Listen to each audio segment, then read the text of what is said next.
A section in the club. Give me rosé. William already said go.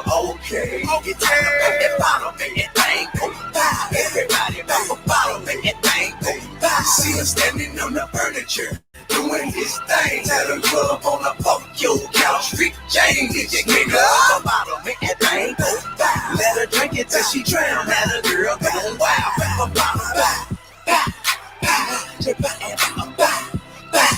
Hey, bye, bottle, bye, bottle, bye, bye. Hey, bye, bottle, go. Remember 1738, champagne, the ball sweat, she getting money, make it rain, buy a bottle, pop a cork. Dork. If I may retort, I ball just as hard tomorrow as the day before. I pop bottles, but I don't pour. Say the glasses, guys. Who ballin' on the budget? Fuck it, let your glasses dry. I'm straight to the head with mine. Why you acting surprised? As any hoe who know me, all I do is smash and ride. Buckets of bubbly, shake it up and let it splash in the eye. Ain't no subtraction, only cash to divide. We getting money, bankroll super style. Whether rain, sleet, sunny, let the good time roll in the bottle and keep coming. Hey, give me rosé. William already said go. Okay. You talk about that bottle, make that thing go by. Everybody about a bottle, make that thing go by. See him standing on the furniture, doing his thing. At a club on a your couch, Street Jane. Get your nigga up a bottle, make that thing go by. Let her drink it till she drown. Let a girl go wild. A bottle, bye, bye, bye. Hey, bottle, hey, bottle, go. Everybody, make that bottle go. Yeah, okay, bring that shit to Papa. I heard you talk about other niggas, them niggas no maka. The tag team bag, bitch, boom, shaka laka. Me and Weezy run this shit, so bring me one soda and vodka and a Fiji for my nigga. Cause the police probably watching, man, probation is a bitch, but going back it's not an option. We be sunning all these niggas, put their ass up for adoption. Man, we start with straight shots, then get the bottle poppin'. We be working all night, telethon shit. Rollin' super skinny, one Chanel Lamont shit. Ooh, that's that fire, that's that have you calm shit. You with a lot of dudes, that's that Elton John shit. To each his own. I like a freak that's grown. I like a bad bitch from a decent home. Me and Tip, it's that pimpin' that we preachin' on. And everybody tryna listen, nigga, speakerphone. Give me rosé. William already said go. Okay. You talk about that bottle, make that thing go by. Everybody about a bottle, make that thing go by. See him standing on the furniture, doing his thing. At a club on a your couch, Street Jane. Get your nigga up a bottle, make that thing go by. Let her drink it till she drown. Let a girl go wild. A bottle, bye, bye, bye. Hey, bottle, bye, bye. Hey, bottle, go. Everybody, I know the sucker wish the judge would've threw the book at me. Cause I show up to the club, super cool, look at me. Everything brand new, you get money like who? Spent 150 on my car and my Audemars too. When I walk up in the spot, ain't nobody saw you. They see me like, there you go, look at you like, oh boo. Bought every bottle at the bar, shout it, you know how I do. I take them all across your noggin, I ain't finna argue. Still big shit, popping at the chain, but my clothes triple digits in my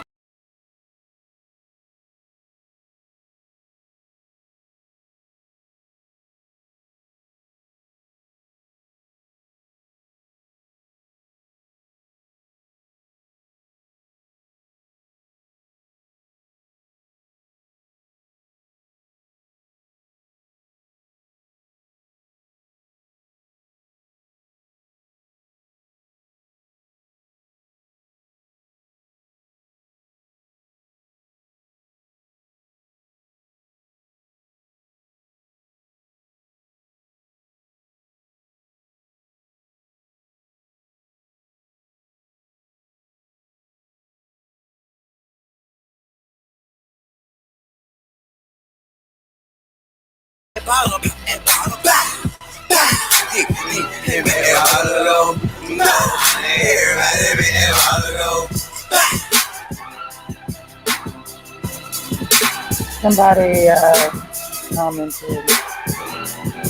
Somebody commented on one of my streams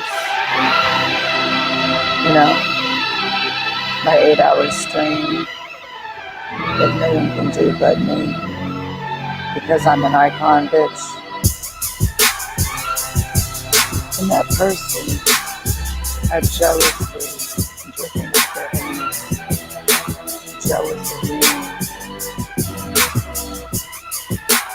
Who's that jealous bitch? Alexandra. Where is she?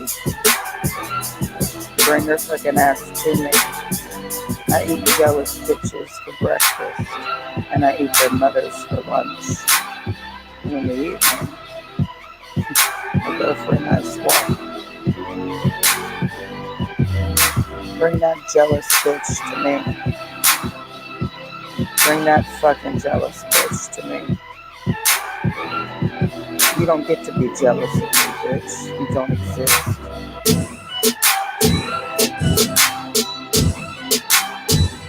How I feel about a jealous bitch. You don't exist. Hello, beautiful fucking face that I will never forget. I don't forget a face, especially one that exists. I forgot you last night. No, I did not. Please forgive me. I don't do jealous bitches. I don't do jealous bitches. Up and down on me. I eat you.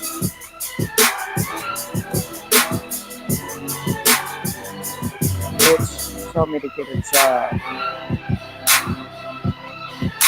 My job is to eliminate.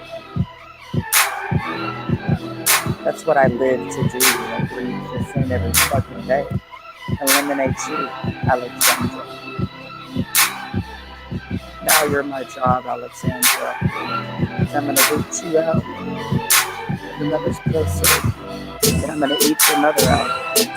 Better than your father ever did. And you're gonna find out that your mother is gay for me. And you're gonna question your whole fucking sexual identity. Because who are you and your mother's a lesbian, Alexandra? Where are you in the fucking food train, Alexandra?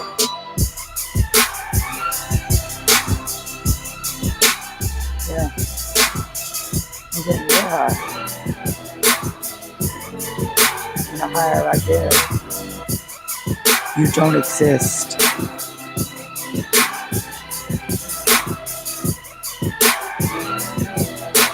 You know what else doesn't exist right now? A phone number that I don't even care about. So it doesn't exist. Are you lost? Who's lost? Who doesn't know what's going on?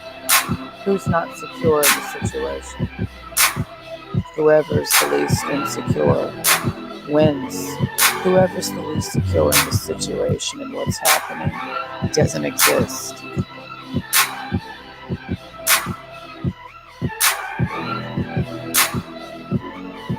How do you know what's happening in the situation when you're not secure in yourself? If you have no security of yourself, you're not secure in what's happening between you and you. So that's all that's happening now, Alexandra. Because clearly your brain dead if you don't understand my job is. This is my job. Eliminating you. It's legal what I do. Very fucking legal. Incredibly legal.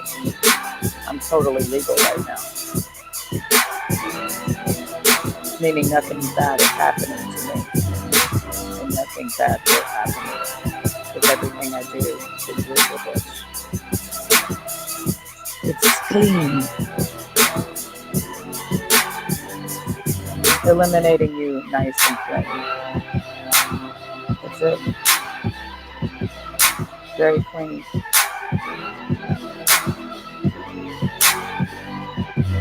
You haven't eliminated me, I've eliminated you.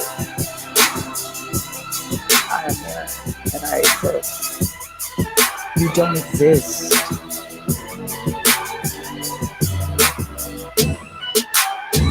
You don't exist in my mind. You're not taking up any headspace. You're not taking up any of my headspace, bro. Therefore, you don't exist. A clear mind, a clear heart, just chilling and vibing because you don't exist. Who's in your head?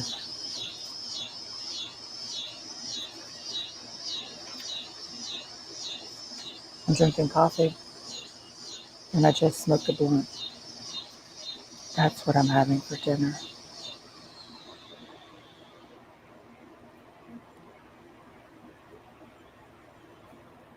Is someone afraid of this moment? Is someone worried about something happening that we have to look around and try to find a threat? Are we at peace? If we are secure in ourselves, we trust that we make the right decisions. So we have the future secured. So we don't worry about the future if we're secure in ourselves right now. That's it. If you're not sure of your decisions right now, if you're not sure of yourself, then you can't make the right decision because you're never sure if it's the right one. Insecurity breeds confusion because you're not sure of yourself and why you're doing what you're doing. Are you sure of yourself and what you're doing? Are you sure of why you're doing it? Do you even know why? If you don't know why you're doing what you're doing, then how are you sure?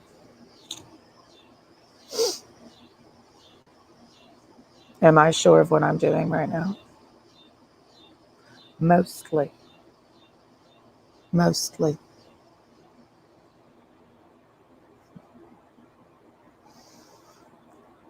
You don't exist.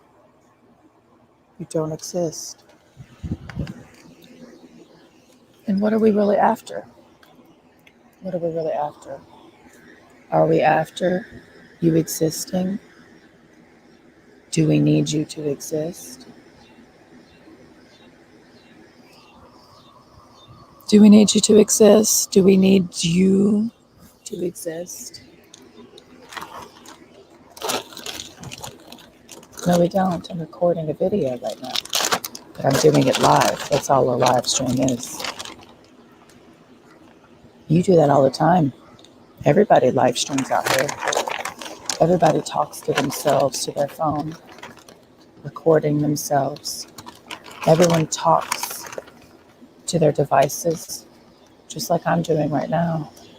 So I'm not crazy, and I'm not crazy, because I'm doing what Casey Bud does. She just does it when nobody's there. And you're not here either, so I'm doing the same thing Casey Bud does, except I'm recording myself and it's broadcasting live. But right now the audience is not here. But they will be once this video is uploaded, you know? So yeah, I do know what's going on, and I don't feel crazy because I'm not crazy.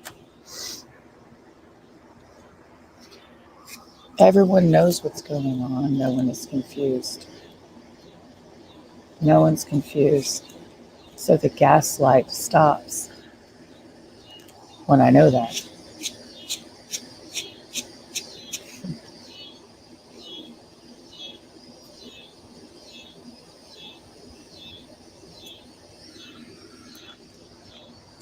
Everyone's hiding right now. You're hiding in your house, so you don't see what you're doing. You don't want me to see what you're doing, do you? That's why you shut the door. You don't want me to watch what you're doing while you're in your house. You don't want me to watch you while you're living your life in your house, in your apartment. Do you want me to watch you while you're living your life in your house? See everything that you do? Because somebody's always watching you. Somebody always sees what you do. You have to live like somebody's always watching you. Because somebody always is. So are you ashamed of anything that you do? Yes, you are ashamed of what you do to you.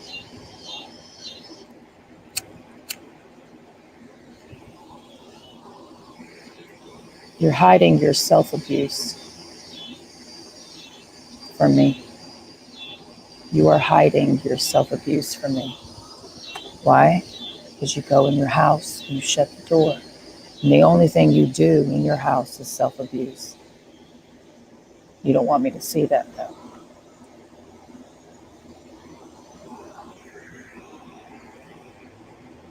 I live with you,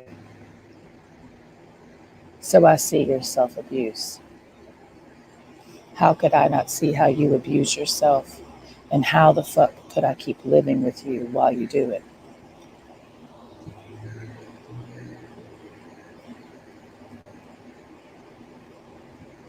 How can I live with you while you self-abuse? How could I live with you? How could I live without you when I love you? So I kind of have to stay with you if I love you, right?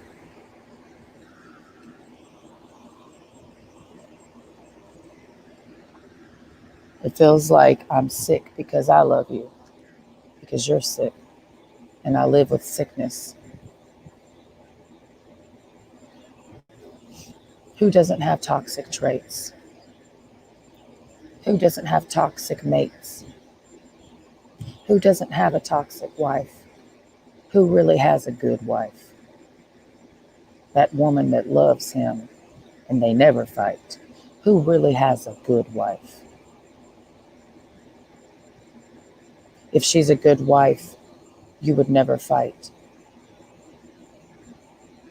Who has a good wife?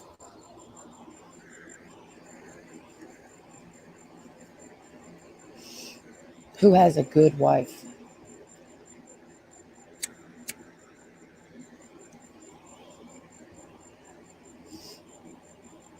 Who? You? You have a good wife. Well, let me meet her then. Let me live with y'all for a week.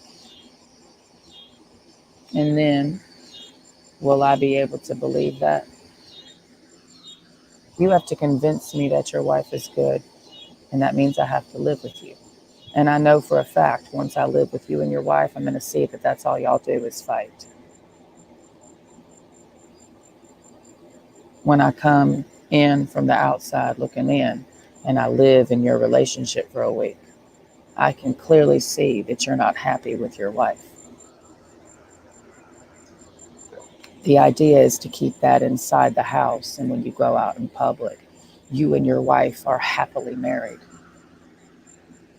As long as you keep your troubled selves behind closed doors, nobody will be able to see the abuse that you both endure and you're now ashamed of.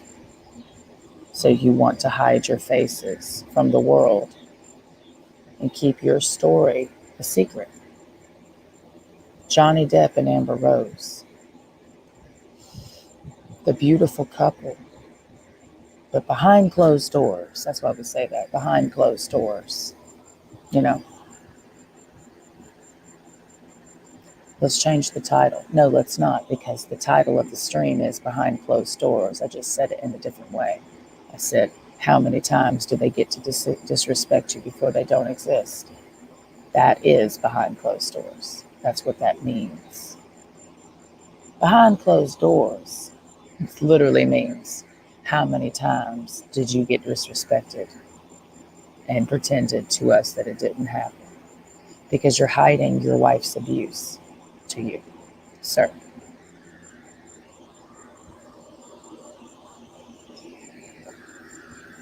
How many wives abuse their husbands?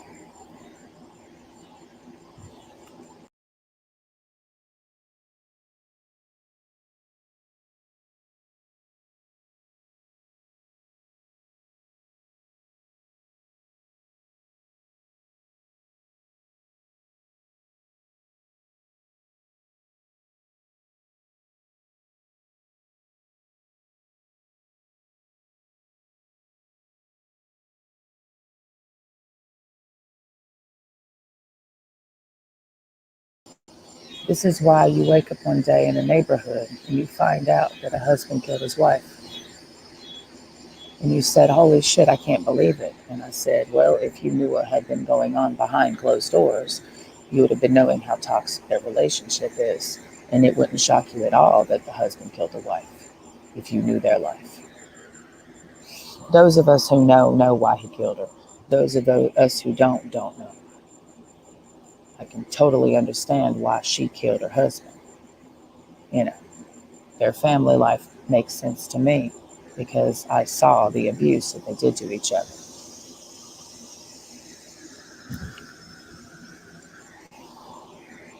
I understand why a husband kills his wife. It's not that complicated.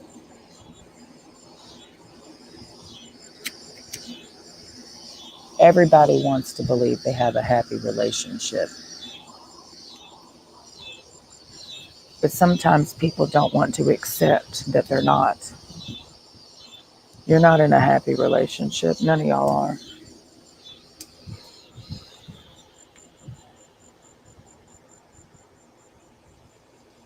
No one's in a happy relationship. There's not a single couple on earth that's in a happy relationship.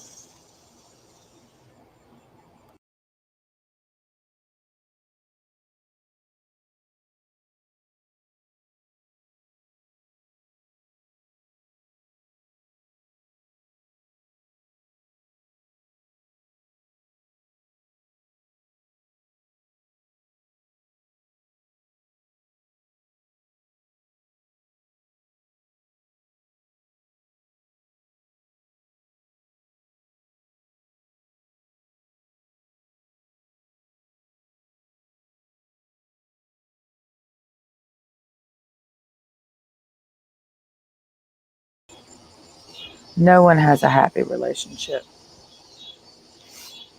No one.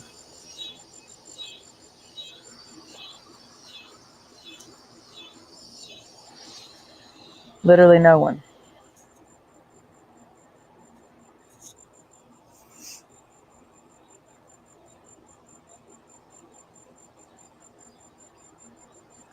I don't want somebody that I have to chase. And I don't chase these hoes.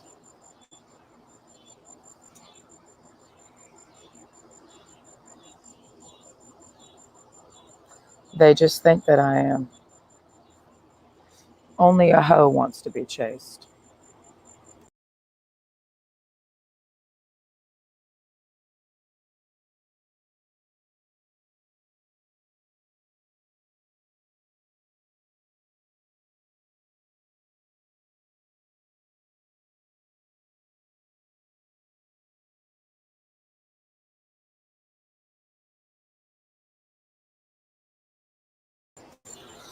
Only a hoe wants to be chased.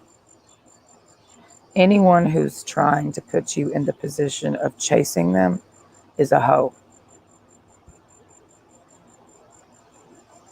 Have you ever felt like somebody was wanting you to chase them? Have you ever chased anybody?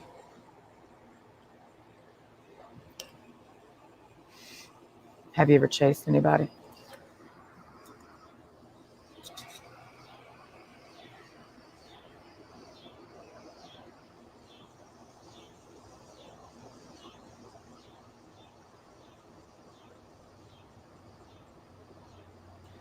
Have you ever tried to get somebody to chase you?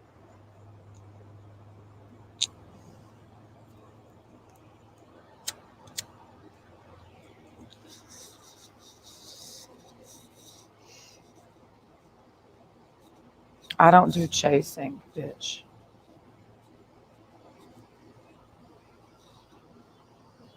Don't follow me.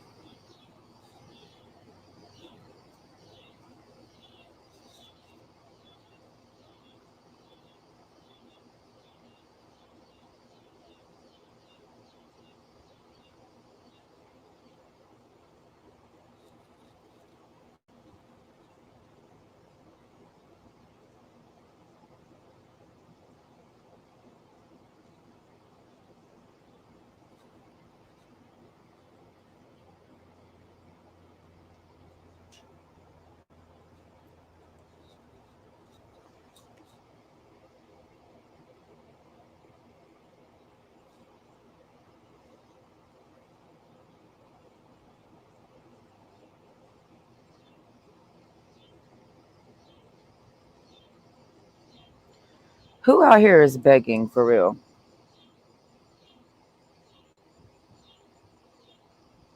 Who out here is begging for pussy? Who out here is begging?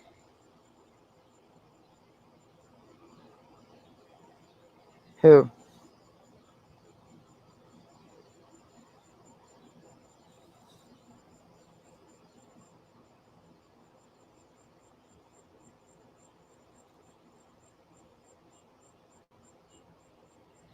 Who is begging for pussy?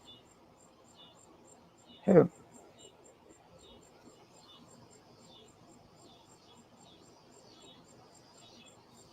Have you ever begged for pussy?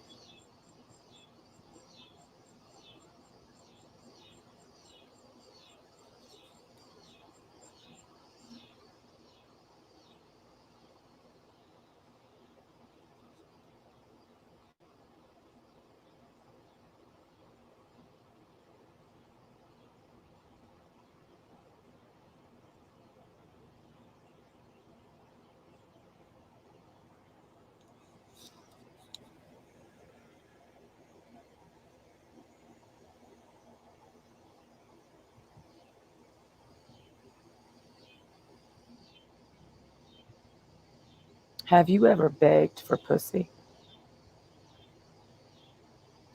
I was just going through a PTSD flashback in my brain, and all I felt was me begging somebody for something. And I'm like, who did I say that to? Like begging for his dick, like please, please, begging, you know?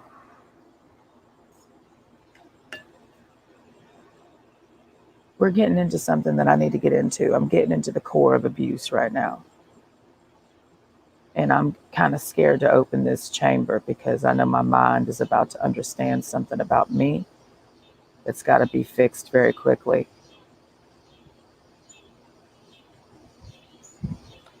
If a person is trying to set you up to beg for them, get the fuck away from them, man.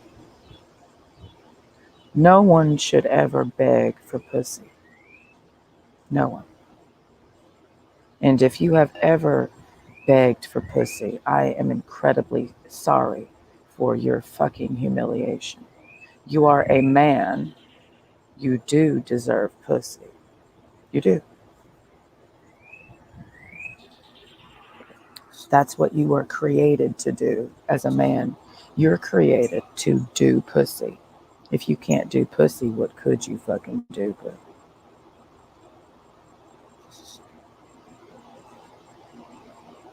That's it. You do pussy, I do dick. That's it.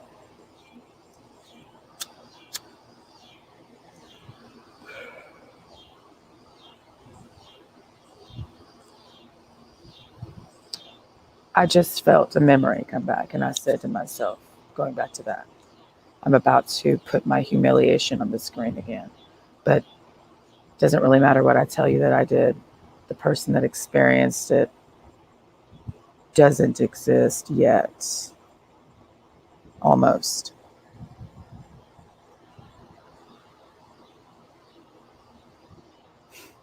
They don't exist yet because they have not gotten to the place of not existing, the place before creation.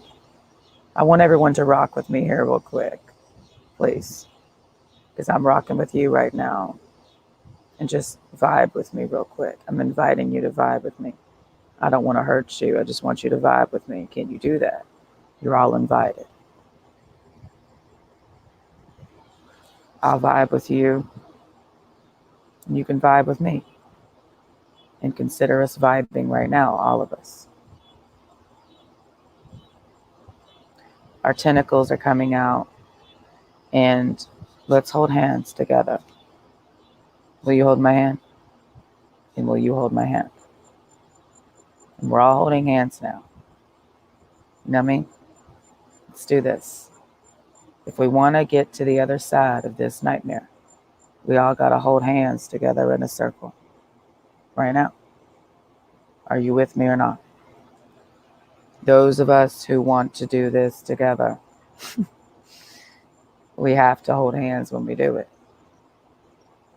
So consider us holding hands. Whoever leaves the circle doesn't exist. But if you're about existing, hold my hand. All right.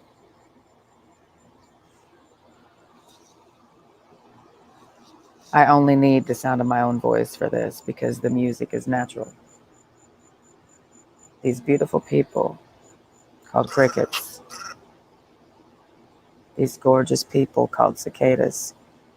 And listen to the music. Cicadas are rapture. That's what they are. That's why they're here. They are rapture.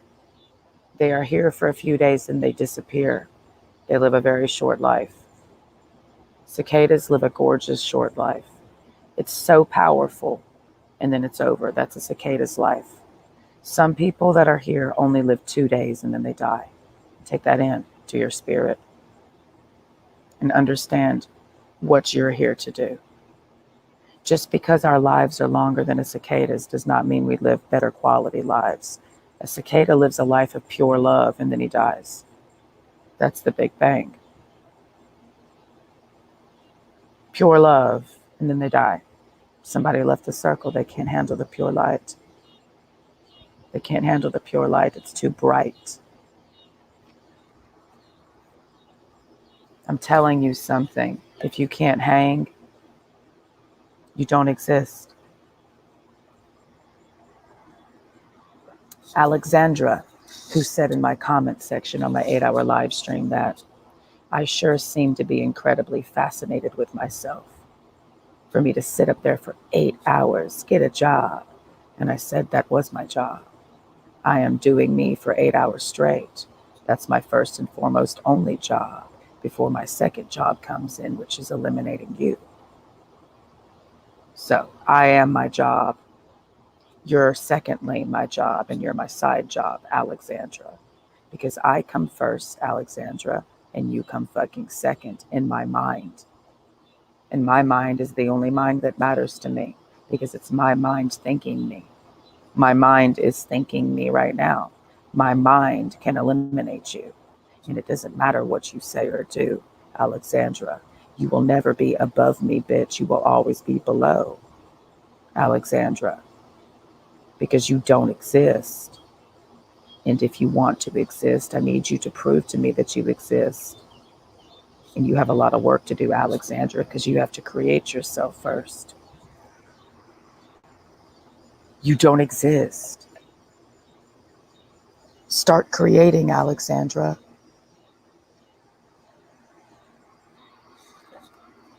Because I just created you by acknowledging you. And now you've been created, Alexandra. You said something to me. I say your name out loud. Now you exist. You did not exist to me before. Now you do, Alexandra, because I just created you. And now I talk to you because now you're real to me. Alexandra, now you're my job.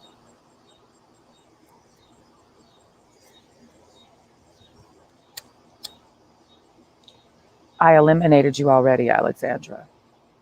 And now you don't exist. Because I deleted your comments. Don't you see? I can delete you, and you don't exist.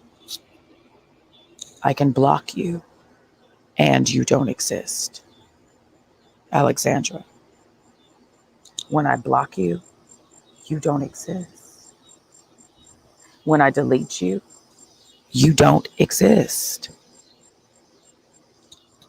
Make yourself exist to me right now, Alexandra. Make me move off of my axis, Alexandra. Right now. Fuck up my mind, Alexandra, because that's all you try to do with a man. So I want you to slide into mine, you evil, evil Eve. Summer's Eve, indeed, is the most evil one of Eve. The eve of the winter is safer, but the eve of the summer, beware. She has a black hole in her underwear. It's called her pussy. Have you ever fucked a black hole? Have you ever fucked a pussy so dark that you lost your soul?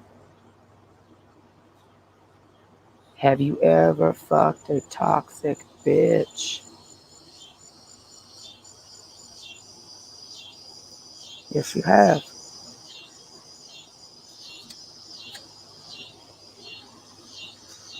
The feeling of what when you stick your dick in a toxic bitch? That black hole that she is. And you stick your dick in a toxic bitch. How did that feel? How did it feel when she sucked the life out of your dick? And you thought that you died because that pussy was so good, right? Because you almost died from that pussy, right? Wow, pussy that can kill like that. Seems like some pretty potent pussy if she made you feel like you fucking died when you came. So she got that killer pussy then, huh?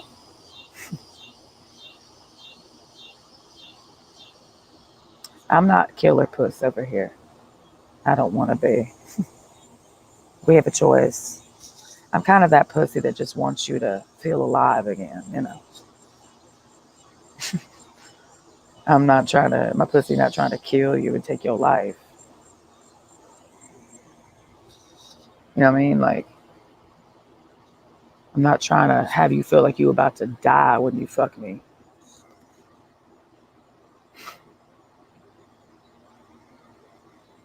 I'm not trying to kill you, bro. So, who out here has killer pussy then? Otherwise known as Aphrodite. The goddesses. Oh, Nana. What's my name? Rihanna's got that killer pussy. She's got that killer pussy, bro. Beyonce also has that killer pussy, right? Megan Thee Stallion has that killer pussy. Yes, they do. That's that good, right? Right? Everybody wants to fuck Megan Thee Stallion, don't you? She's got that good. Everybody wants to fuck Beyonce, right? Don't you? Because she got that good. Who doesn't want to fuck Rihanna? If you could, you would. Because they got that super killer pussy. J-Lo, Jennifer Aniston, Kim Kardashian. Who doesn't want to fuck that killer pussy? You know what I mean? Everybody wants to fuck Kim Kardashian, right? We all know that some females are better than others because every dude wants to fuck them, right? So they have the best pussy because the best pussy is the one that has all of the dudes coming to the yard, right? And that's a sign that it's good because all of the dudes are trying to get them some. So we put the female that is wanting to be the most fucked by humanity on the highest pedestal. Marilyn Monroe. All the dudes wanted to fuck her. Why her? Why not somebody else? Because she had the best pussy on earth. That's what we're saying. Listen, Female celebrities are simply this, and I do mean this, because we're living in a competition, right? You're always in competition with somebody else for cock or pussy all fucking day. Somebody's always a sexual threat to you, right? Your husband has, of course, fantasized about fucking at least one celebrity in his life because she has better pussy than you, boo. Who are you? You're not Rihanna. You're just a housewife? I mean, Rihanna's Rihanna. Rihanna's a god. She's better than everybody. She has billions of dollars. She looks good. She smells good. And her pussy's good. And she has the best pussy on earth because she could take all of your dudes if she sent them a DM. She would take your husband. She would take your sons. Rihanna would take everybody. Because Rihanna is the world's biggest slut. That's why. Black hole sun, won't you come? Black hole pussy. Black hole pussy will take everybody. They're sexually greedy. Do you understand what sexual greed is?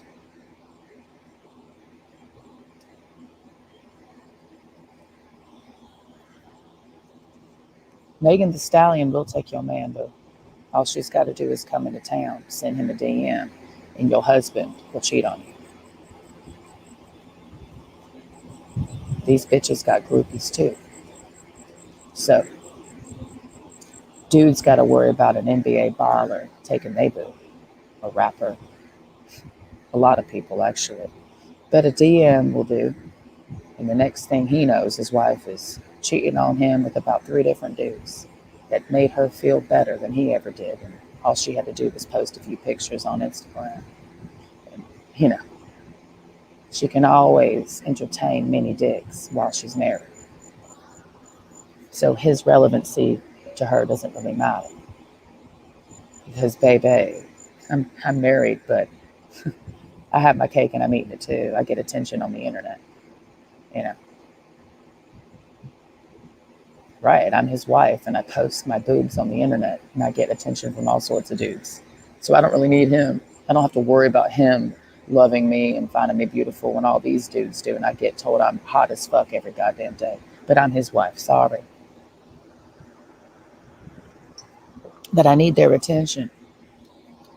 Find me on the internet, boo, because this does matter when we talk about you.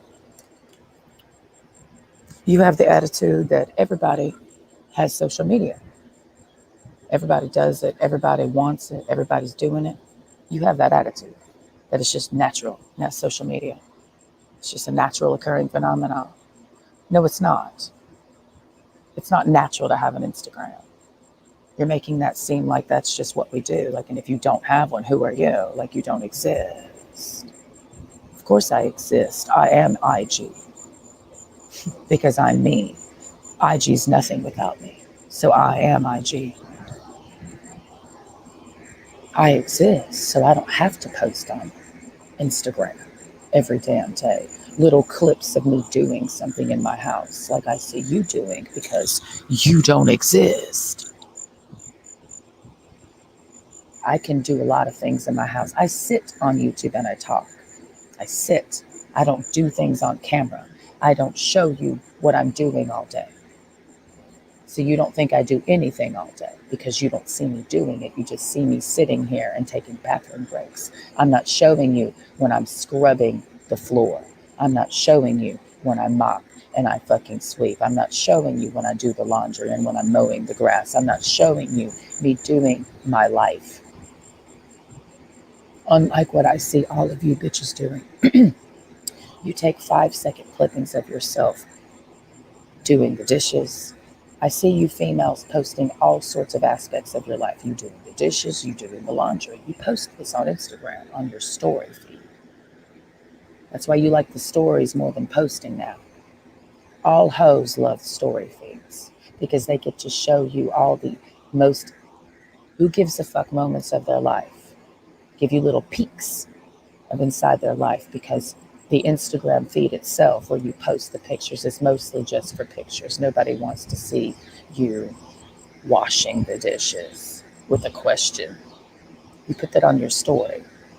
There's a whole science behind this. That's why it's set up that way, for hoes to prosper. Instagram is where hoes thrive. It is its own petri dish of hoeing.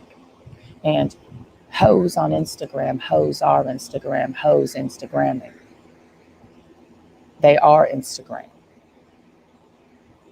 Every day is Instagram for them. They live for Instagram. Take away Instagram, these hoes would die. They can't live without Instagram. They are addicted to Instagram. So when you get in a relationship with an Instagram hoe, you're marrying Instagram because it's a lifestyle.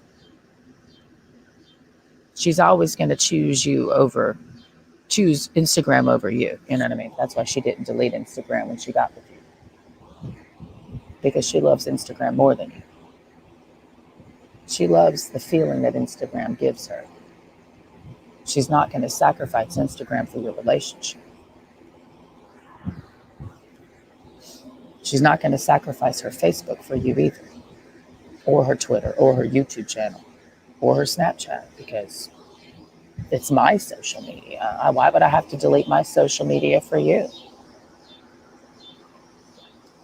I promise you this, and I promise him, I will delete all my social media for you. Talking to my man. I don't want social media. I want you. I'll give you my Twitter password, my Facebook password. You want my password? You want me to delete it? I'm asking my future man right now. Do you want me to have social media? If so, then I have to give you my passwords so you can see what I'm doing all the time. Who out here doesn't have their wife's social media passwords? How the fuck is that a good relationship? Who the fuck does not have their girlfriend's social media passwords? And you know what dudes do when I say that? They say, oh, it's fine, I trust her. No, you're too scared to ask, because the moment you do, you know you're going to find out your whole relationship is a lie. So you just don't ask, don't tell it.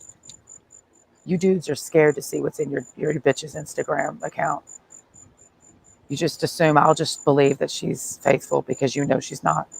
So your whole relationship is a fucking fantastical construct in your own mind because you don't want to believe that your girlfriend would cheat on you. But she is. If she has an Instagram, I guarantee it. I guarantee she is.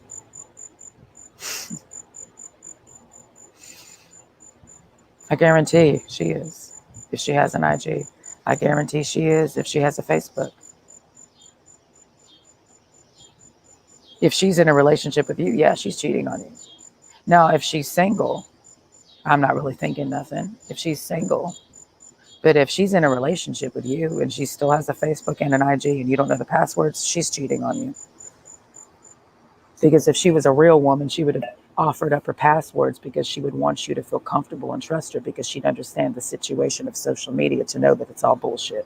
So any respectable woman who really loves her man for real would always give her passwords over to him. I don't know what universe you motherfucking live in. A world with no trust, man, and a world of lies. You know that movie Inception? That's your life, boo. It's about to all come crashing down because, of course, she's been cheating on you. And what are you going to do when you find out your girlfriend's cheating on you? For real. You finally know. Today's the day. All these years, I thought she was faithful. And I wake up one morning and I find out after 10 years, 15 years of marriage that she's cheating on me.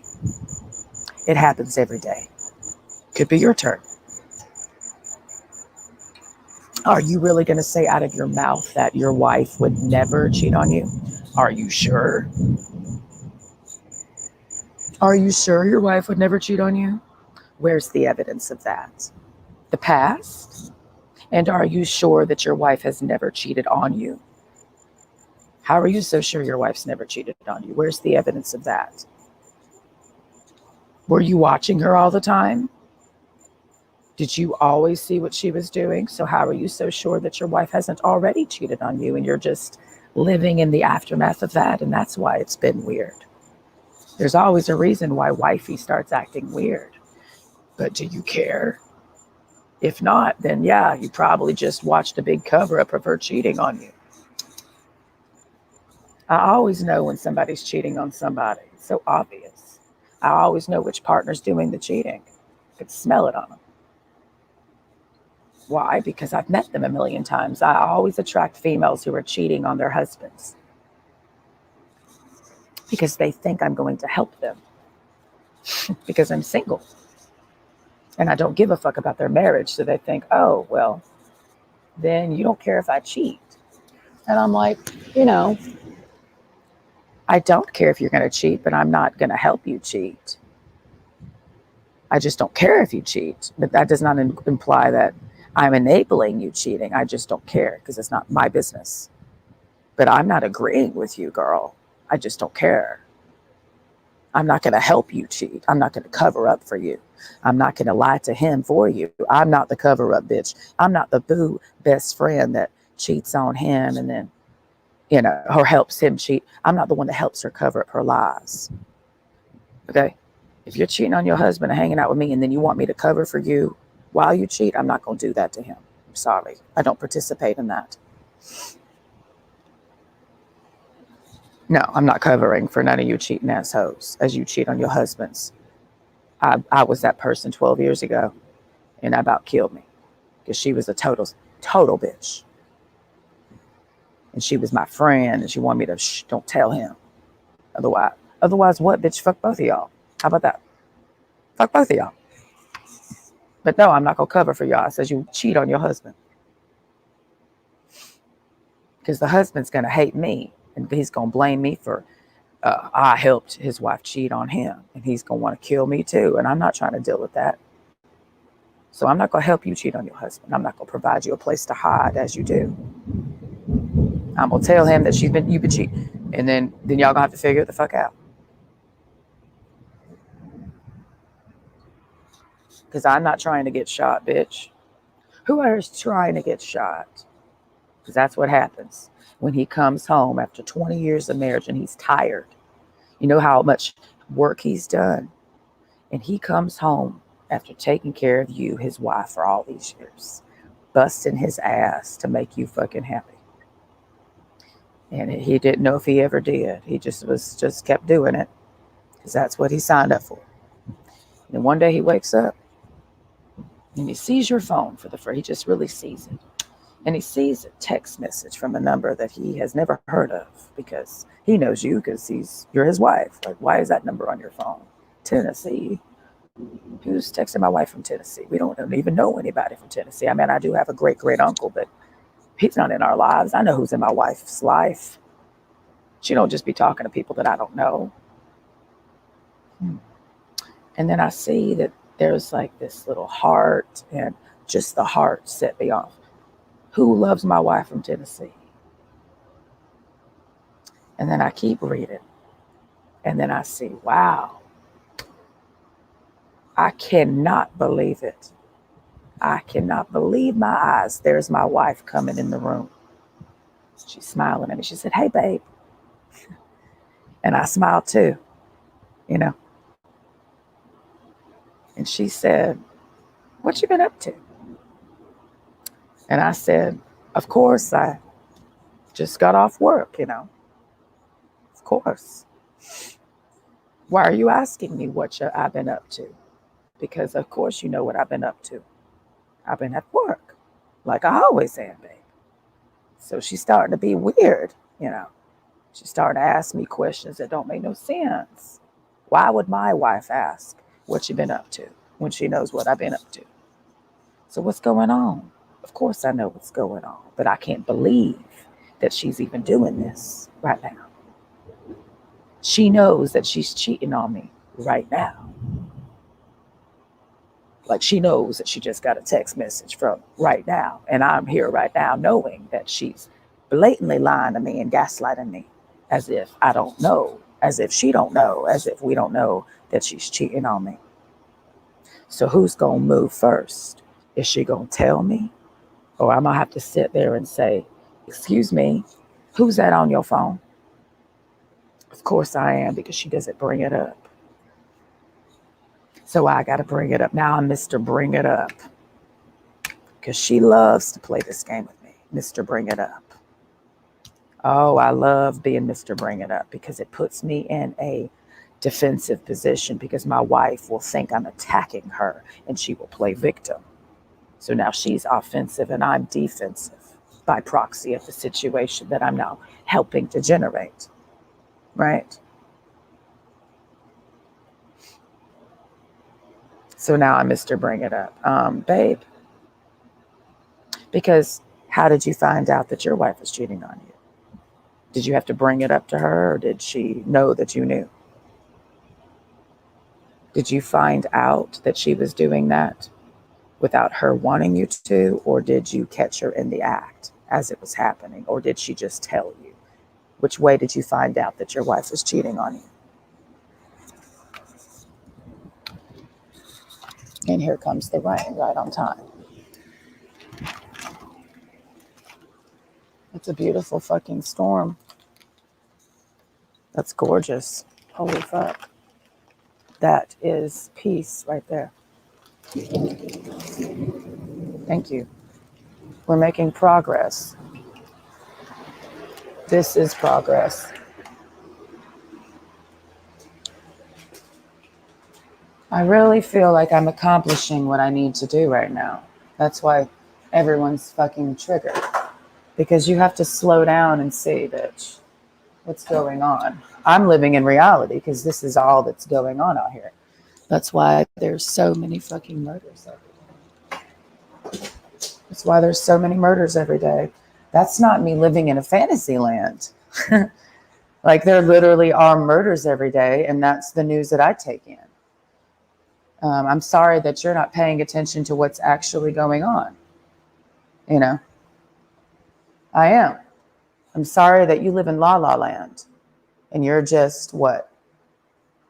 Acting like homicides are not happening every day as you go about your daily routine. You're just like, it's a beautiful day, and somebody's murdering their wife around the street from you. It's a beautiful day and somebody's getting murdered. You know, it's a beautiful day and somebody's getting murdered. Who's getting murdered? Husbands, wives, children, every day. That's who's getting murdered. So somebody's always getting murdered. How the fuck is that a beautiful day? And why are they getting murdered? Why? Why did they get murdered? How do we prevent murder? How do we prevent murder? Because murder is happening at an ever increasing rapid rate. So that means murder is creeping to both of our gates. Because how do you know that you're not going to get murdered? How do you know? Do you know if you're going to get murdered? Did you know you were going to get murdered? Do you want to get murdered? How do you prevent you from getting murdered? Because how are you so sure you're not going to get murdered? Did the people who got murdered know they were going to get murdered? Did that female know that he was going to kill her? Did she know that? Did he know that she was going to kill him? Did he know that he was going to kill him? Did she know that she was going to kill her? I mean, seriously, murder is here and murder is real. So I'm being 100 about this shit. You're living in a disassociative state if you don't think you can get murdered. I know for a fact I could get murdered. But can I? Is the real question. Could is different than can. You know what I mean? I say I could get murdered, but can I? I don't know. I don't know if I can. I mean, everything's always setting you up to be murdered. I don't think people understand that. You're always asking for it. Because why do people kill? Why do people kill? So technically, just being alive is asking to be murdered. Because why do people kill? Why the fuck do people kill? Why the fuck do people kill? Why the fuck do people kill? Why the fuck do people kill? Why the fuck did Ted Bundy kill? I need to have this answered right now. Why the fuck do people kill? You say I'm going on some fucking crazy ass psychotic rantings. Somebody's got to consider this shit. I don't wait on somebody else to. You just read books. I'm actually considering. I'm actually asking questions. Why do people kill? Why do people kill? Why do people kill? Why do people kill? Why the fuck do people kill? Why do people kill? Why do people kill? Why the fuck do people kill? Why? Why do people kill? Why do people kill? Why the fuck do people kill? Why do people kill? Why do people kill, bruh? The professor and the prostitute. Why do people kill? Kingdom of the Blind. Why do people kill? Why do people kill? Let's see. Hunger. Why do people kill? What the Dormouse said. Why do people kill? Why do people kill? Why do people kill? Why do people kill? Why do people kill? Why? We should all know the answer to that question today. So that means that you know if you're going to get killed. Because if you know why do people kill? If you know the answer to that, then you know you could get killed.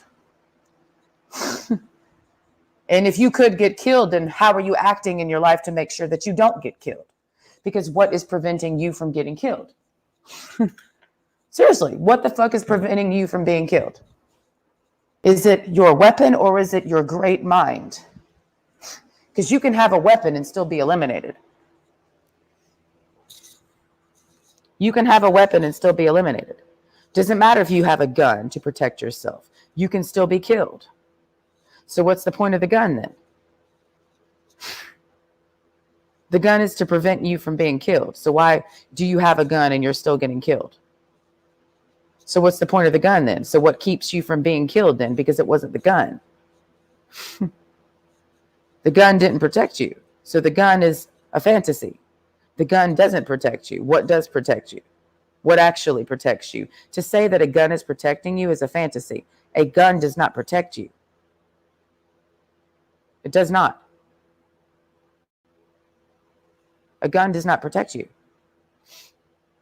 So why do you put so much faith in your gun as if that's going to protect you? You can be killed. You got a gun, you can be killed. That's a fact. If you lean too heavy on the gun, then you're not protected. Anybody who owns a gun, if they really are a true understander of what a gun is, they know that that gun does not protect them. So they know how to treat that gun. So that means they still use their fucking brain. They still use their brain because they know it's what? Keeping them safe. The gun or their brain. Lean too heavy on the gun to keep you safe, then you're not here and you can be killed.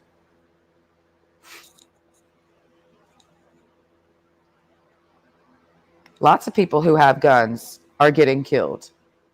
Lots of gun owners are getting killed every day. Perhaps they didn't put that on their, obituary page, when that person was murdered. They didn't say, oh yeah, this was a gun owner. Yeah, gun owners are getting murdered every fucking day. Lots of people own guns and they get murdered every fucking day in all sorts of ways, not involving guns. Yeah, a gun owner can get killed by a knife owner.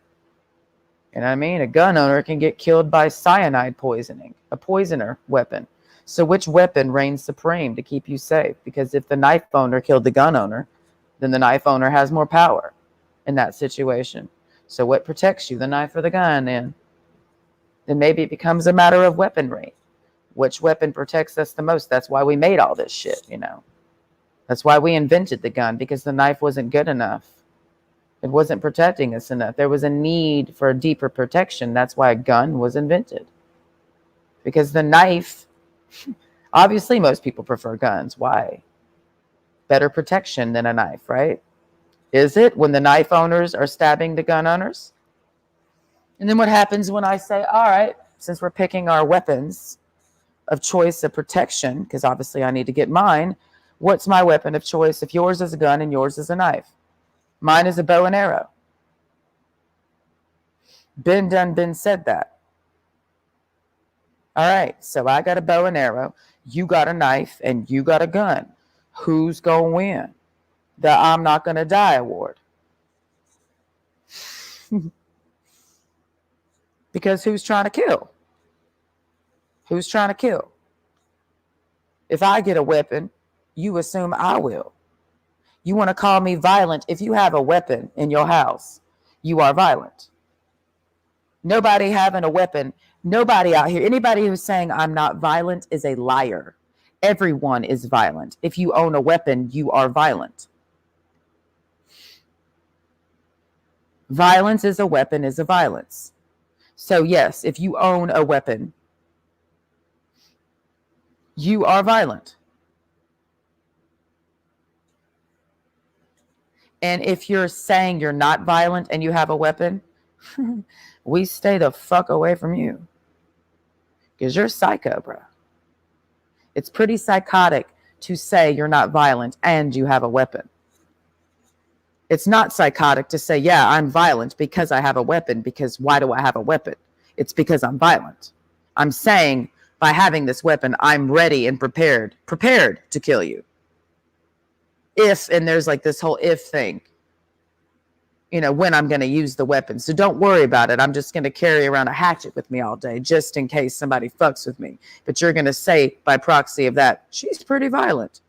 What? I'm carrying this knife to protect me, right? How am I violent? It's just for protection, meaning I'm not instigating violence, right? I'm waiting on it to come to me so I can stab it in its throat. So then are we going to argue the reasoning of my standards of when I'm going to stab? Because what's my reason to stab you? What's your reason to shoot me? If you feel threatened by me, when do you shoot? When's the exact moment you should shoot somebody in an argument? Because if somebody's screaming at me saying they're going to do this, that, and the third to me, and I have a gun, do I have the right to kill them? When do you have the right to use your gun to protect yourself? Because I promise you these laws are not very clear in whatever fucking bill that's the gun, There's no clear explanation on when you can use your gun. Because they say, well, if you feel threatened, like, okay, threat can be perceived a lot of different ways depending on the brain that you have. There's a lot of things that people say to me that I don't feel threatened by, but if that person had said that to somebody else, he would die. You know what I mean?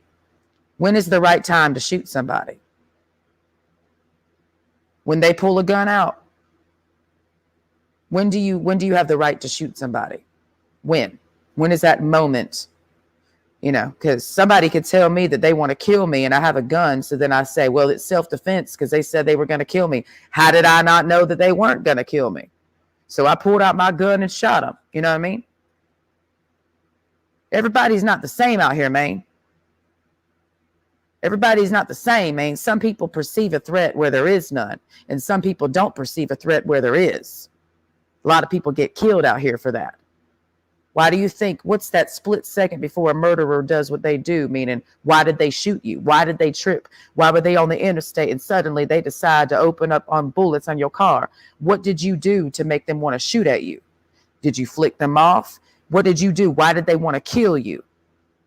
Road rage is the scariest type of murder out here because you don't really know why that motherfucker's mad.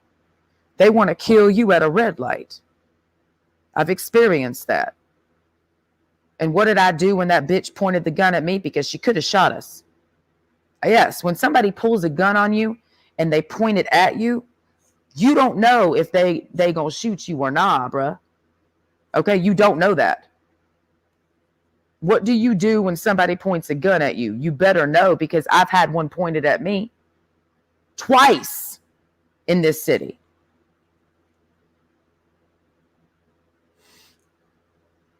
You don't know if somebody's going to shoot you or not when they point a gun at your face. I have had two guns. No. Technically, it's two situations. I've had 5 guns pointed at me because it was one gun at the red light, and in the car, the Nissan that stopped, it was 4 dudes with assault rifles pointing at me, and Okama, and 2 dogs. So technically, I've had 5 guns pulled on me. It was 1 gun at the red light, 4 guns at the stop sign in my neighborhood. Why did those black dudes want to kill me and Okama and my dog? and my neighbor's dog, because they pointed 4 guns at all 4 of us. 2 dogs, 2 female dogs, and 2 females in our neighborhood. Literally around the corner from our house. 4 black dudes in a car speeding. They almost ran over us first. Almost killed us all just by driving. And then we said, excuse me, you almost killed us. Then they pulled out the assault rifles and pointed it at my face and pointed it at Okama's face and said, I will shoot you in your face, bitch. Black guys, young, early 20s. And they almost killed us. And that's why we said, please don't do that. And then they wanted to kill us for telling them to stop trying to kill us. Do you understand? That's part of the reason why we moved down here. It was too much gun violence in our last neighborhood. It's kind of nice at night to not hear gunshots going off outside your house and you duck because you don't know if you're going to get shot that night. It's kind of nice, I'm not going to lie. You know, it got kind of old ducking down under the window because sometimes you hear a ping, you know what I mean? It's pretty scary to live in a neighborhood that's full of gun violence. It's a motherfucking war zone. You never feel totally comfortable sitting outside. Because they just be doing drive-bys and shit. And then people die the next street over, and then you hear about it, and you're the one that called in the gunshots. You know? And then you found out that your phone call was part of probably maybe somebody else's phone call. Maybe it wasn't. When I made that 911 phone call that night, I said, I heard gunshots a street over, and I don't know if cops came or not, because a lot of the time when you do shots fired calls, they never show up. Like somebody's shooting a gun around here, dude. Like shooting at my house, and you didn't show up. You know what I mean? Like, oh well. It's just another 15-year-old black kid a street over that died. Oh well. The cops can't stop it. They told us this shit after I called them saying, listen, dude, I mean, I just want to talk to somebody real quick. Like, I know I can't stop gun violence, but seriously, dude, I'm walking with my dog. Listen, dudes with guns, I'm not really tripping on, but listen, my babies, like, I'm okay with you pointing a gun at me, but don't point a gun at my children. These dudes out here be killing dogs for fun, just shooting at them and shit. It's a game for them. They hunt dogs. Let's get us some dogs to hunt. You know what I mean? So I called the cops, to report dudes pulling guns on me, which is the ultimate no-no. You're not supposed to do that either. Because if they see that you calling the cops in your neighborhood, then they going to be wondering about you. Like, oh, she a snitch. Oh, she a fed. We had a trap house across the street from where I lived in my old neighborhood, right? These people moved in from all different states, different tags. Florida, this state, that state. I wasn't tripping on them. It was a bunch of people. It was a bunch of females with little babies and a bunch of dudes. And they all had really, really nice cars. Hummers, Camaros, like really, really fucking nice cars. And I'm like, how do they have that type of money when they look like they're living like that? How can they afford that car? All these really nice cars, but their dog was so scared of being abused over there, he ran to our house because they weren't feeding him. He was starving. So we fed their little puppy. And then I saw that dude that lived over there beat on his own puppy. And I wanted to kill him. I wanted to kill him when I saw him beat on that dude. But you know why I didn't? Because it was a trap house. So I was trapped in a situation of wanting to save that little dog and the little babies that look like they just don't know what's going on. Cars speeding through the neighborhood, and the children that on the little cul-de-sac that I lived in off Macon Road, they would play in the street. They were almost hitting the kids playing in the street that grew up there. So we wanted to call the cops on them, but we didn't, me and my neighbor, and I took care of her dog for her because it's a trap house. They might come kill us because they'll know who called. So we didn't call the cops. But we wanted to because we were tired of them speeding through the neighborhood, almost hitting our cats, dogs, and kids. And what were they doing? Trapping, coming and going nonstop, just making nonstop. Yeah. And then finally, I didn't call the cops. And finally, having listened to the dog abusers in the neighborhood, it got real bad there for a minute. I was like, I need to call the cops. I need to call animal control on these dog abusers out here.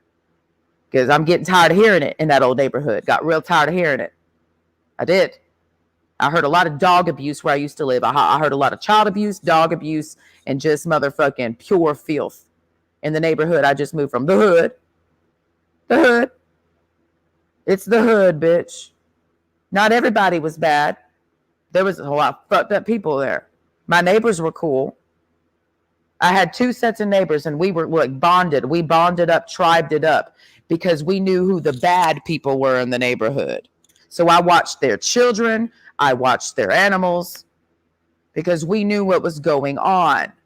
But we just leave them motherfuckers alone. You know what I mean? Just because we share the same hood does not mean we're all on the same page. We know who the crackhead is in this neighborhood. Leave him alone. We know what's going on in the hood. I know. I lived there. You know all the characters of the hood. Yes, that's where I used to live. Now I live in this hood. It's a different hood, but there's still a lot of problems. There's a lot of problems on this road. Just because it looks fancy in some places, that's not really what's going on here. Only a few people have a lot of money on this road. Everyone else is just looking like you do.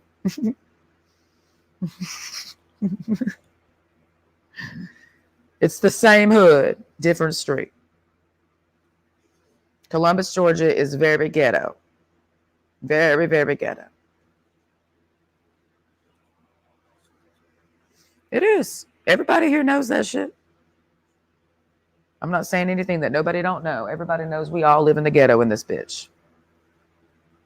Columbus, Georgia is one of the worst places to live in America.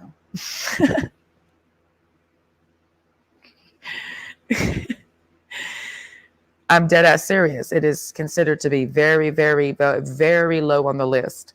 And the running joke around here is that Columbus, Georgia is the best place to live in the world. And everyone here just rolls their eyes when they try to improve this city. Because we're like, we never going to be great, guys. Let's just embrace our shittiness. Like, we ain't never going to be great. They keep trying to say we do amazing to like encourage us all to believe that we're doing amazing. Ain't nobody in Columbus, Georgia really believe that we do amazing. We know we're not. You know what I mean? This town is pure hell, and everybody here knows it. We call it Gotham City because it is. It's totally, if you think you know Columbus, Georgia, because what? You lived in Atlanta? Listen, Columbus, Georgia is more lethal than Atlanta in all of the right places. It is. Columbus, Georgia is its own place, bruh. Its own little world. Its own culture. Period. And you either get in where you fit in or you're going to get the stick in because this place is brutal. This ain't no easy town to be in. It's not. Looks like I'm about to go into a fight. This is not an easy town to be in. It's not. Oh, you don't believe me? Move here and you'll see. Just move here and you'll see. That's all I got to say. Then you'll know that Columbus, Georgia is more difficult to live in than Houston, Texas. Yeah. Way more difficult. If you grew up in a Columbus, Georgia hood, then you really, really seen and experienced some shit. You know what I mean? You have had an interesting little life. And Columbus, Georgia has a lot of deep, deep, deep ass fucking roots going on. Like it's deep shit here, bruh. It's a thing that I'm involved in myself, you know. I am now in Columbus. I am in there. Like I'm in this place. Everything that I'm showing on camera is because I'm here in this place. I'm in Columbus, Georgia, bro. So you're watching Columbus, Georgia. And I think we all know that you are. Because that's how you met me, right?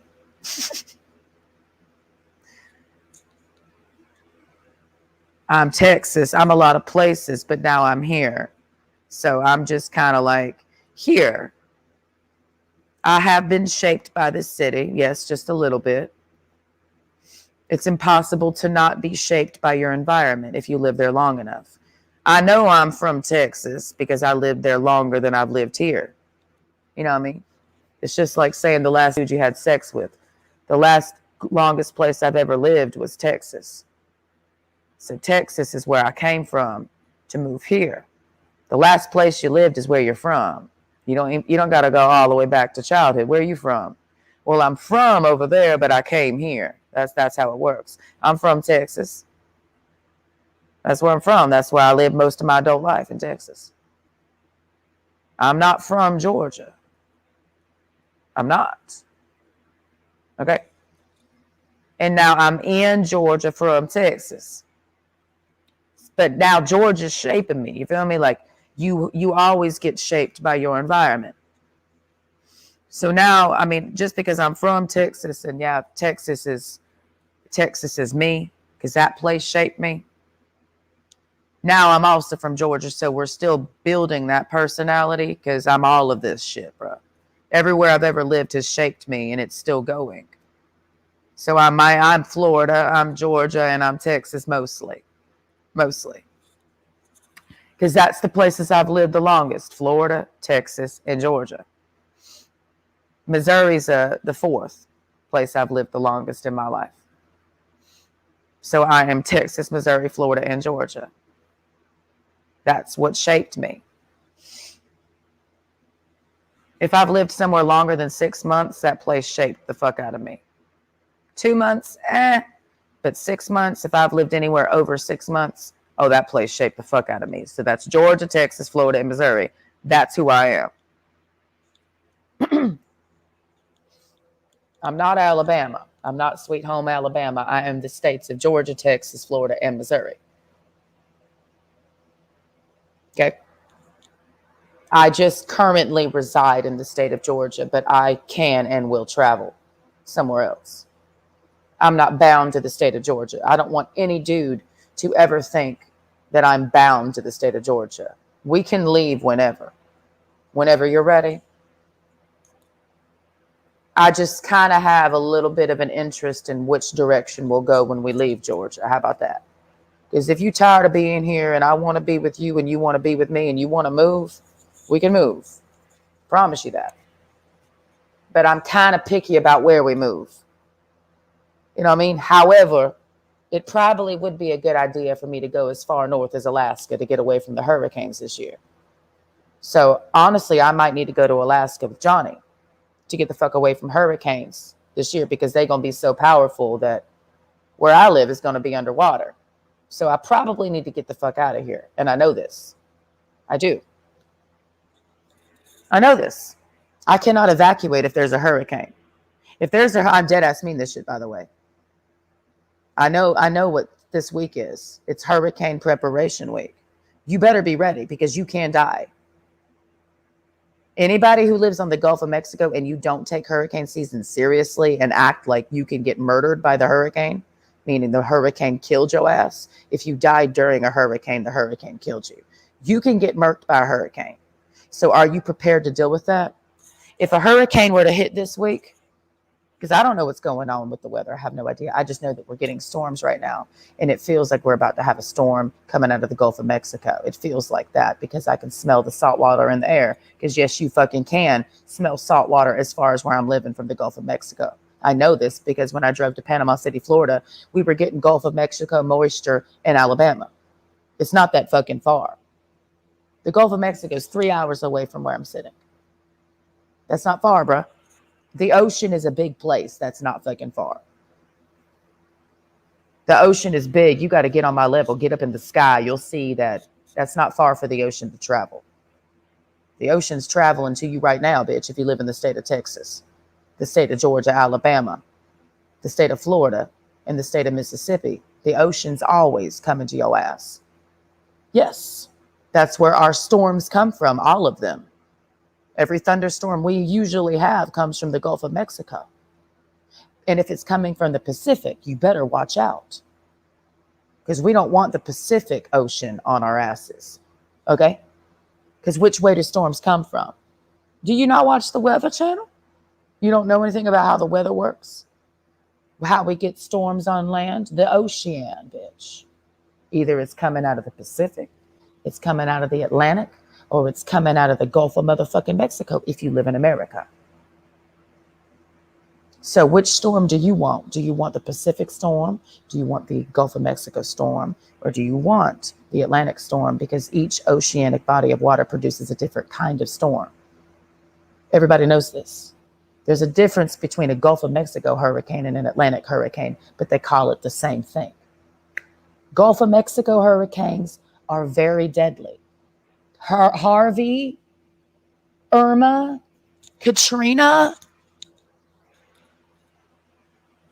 Do you know how much damage a hurricane can do to your life? Baby, we need to get out of here. I'm scared. Bitch, I know this hurricane season is going to be very, very deadly. I know it. I sense it. I smell it. And I've always successfully made it through hurricanes. I went through Irma, and I did think I was going to die that night.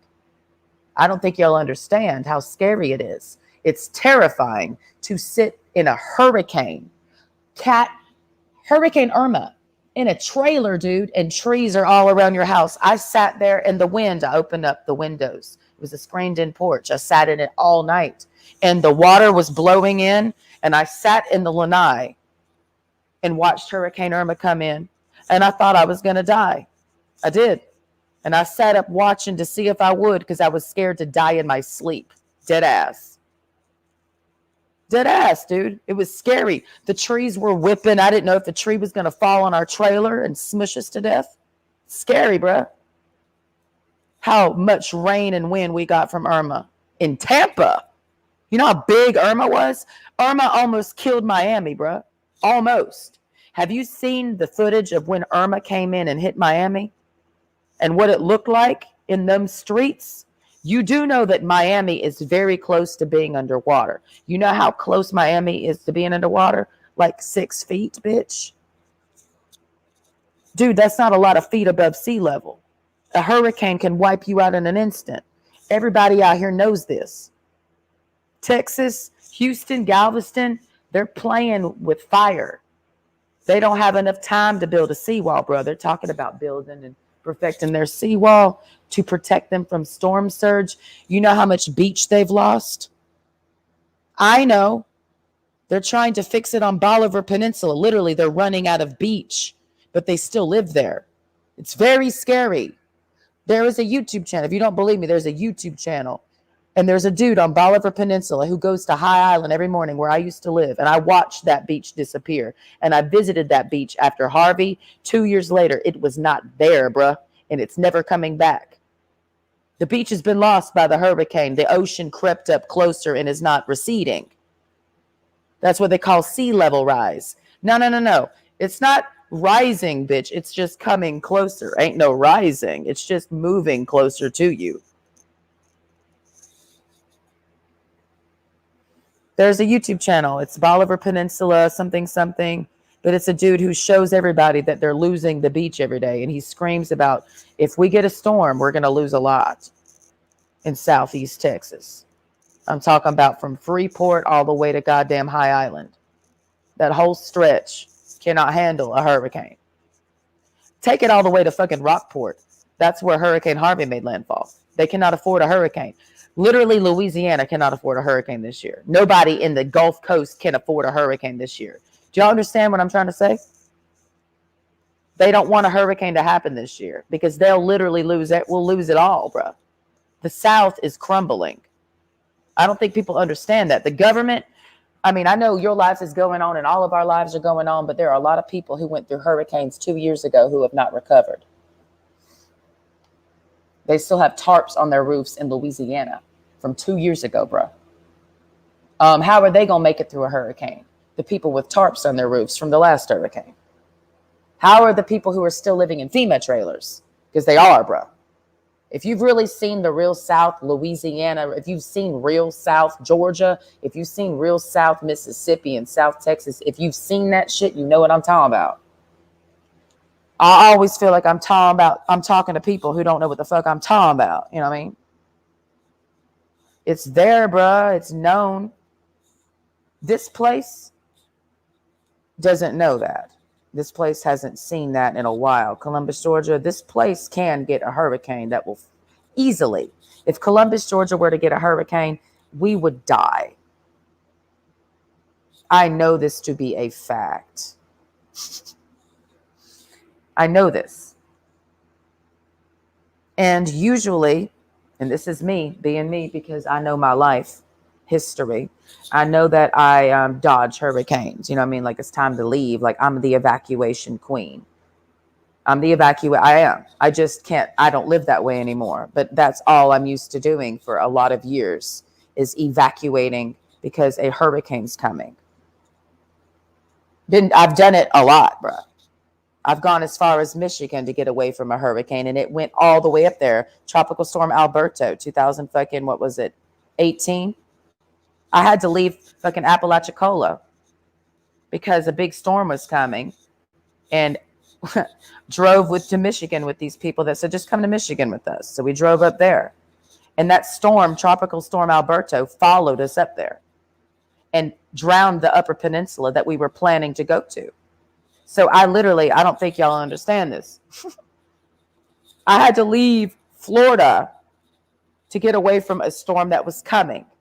That fucked up Florida, by the way. And went all the way, I think it was called Alberta, whatever that one. I know it was when I was May 2018. April, May 2018 is when this happened. Yes.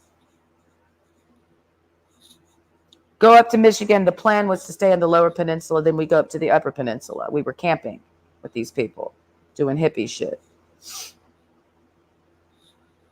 Yeah.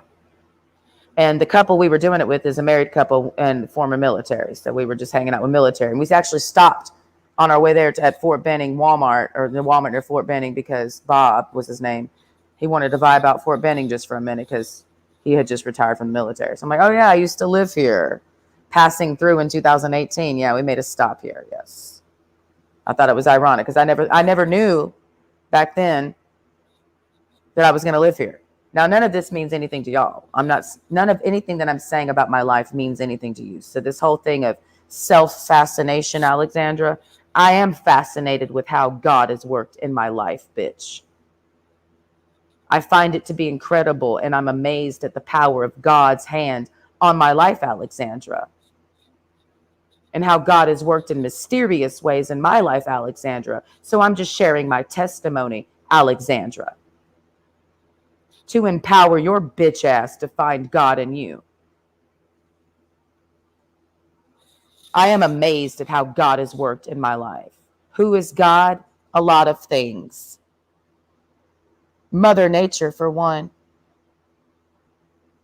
I believe in Mother Nature, and Mother Nature believes in me. That's my God. And I am God also. And I just hold God's hand all day, and we're both gods. But that God has more power than me. I'm a demigod to Mother Nature. I know my place here.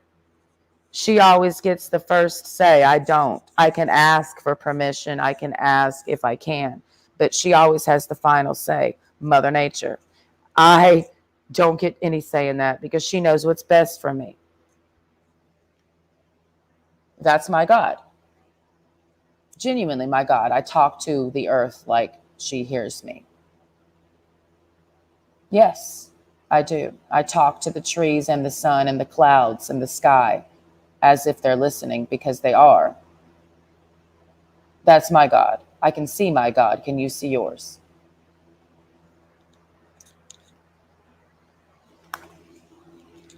Who's your God? Can you see your God? Because you're going to call my God not real? Okay. Okay. My God is not real because my God is Mother Earth or Father Earth. It's both. Them. Sometimes I call my God the Okasan, and that is technically my name for my God. But technically, my God does not have a name. I just like giving my God nicknames because I love my God so much. Do you feel me? When you love somebody a lot, you give them little nicknames because you're just so enthralled by their presence, like Kitty Cat here. His name is not Kitty Cat. His name is not Kitty. That's his name to me, Kitty, also known as Kit Kat, a.k.a. my Lord and Savior. Otherwise known as Coo. I call him Coo because he's the coolest cat to me. You know, he's just always so chilling, you know, because he's cool like that. He's just cool. Nothing's wrong with him.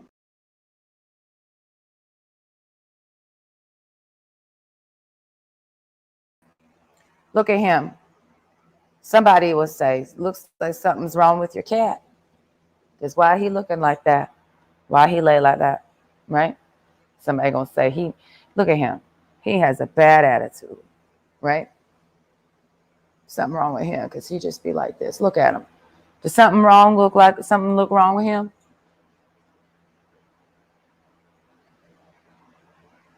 Maybe something is.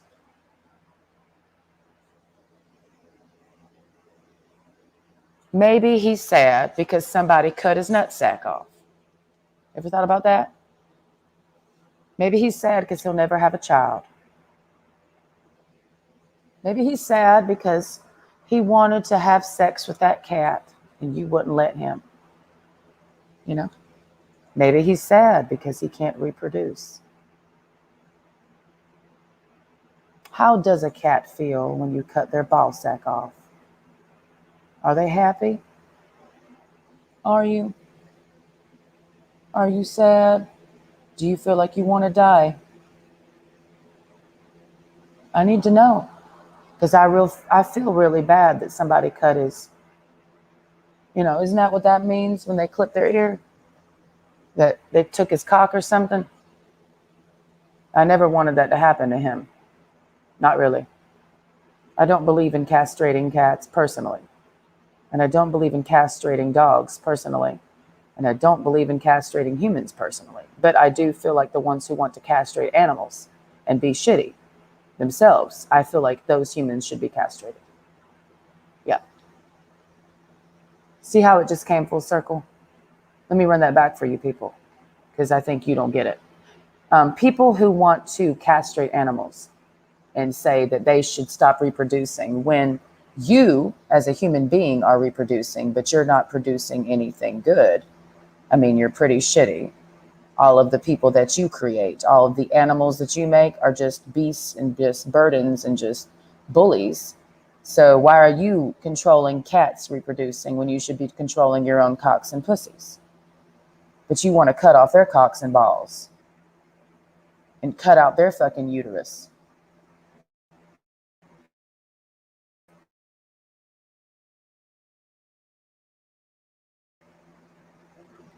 Why can't we cut out yours?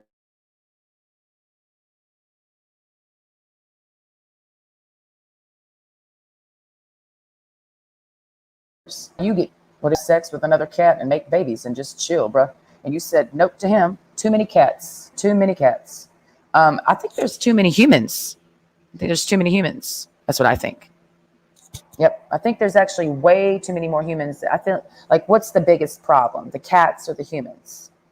You know what I mean? And then I just start getting this feeling that there's a serial killer amongst us, because it's like you just keep killing all these cats and dogs. You know what I mean? It's like a whole kill factory around here of killing cats and dogs all damn day. Because there's too many cats and too many dogs. And I just feel like people just want to kill these animals, and they're just hiding it under some operation as like, oh, we have to kill them because nobody wants them. They don't have to be wanted to survive, by the way. Cats can survive without people, and so can dogs.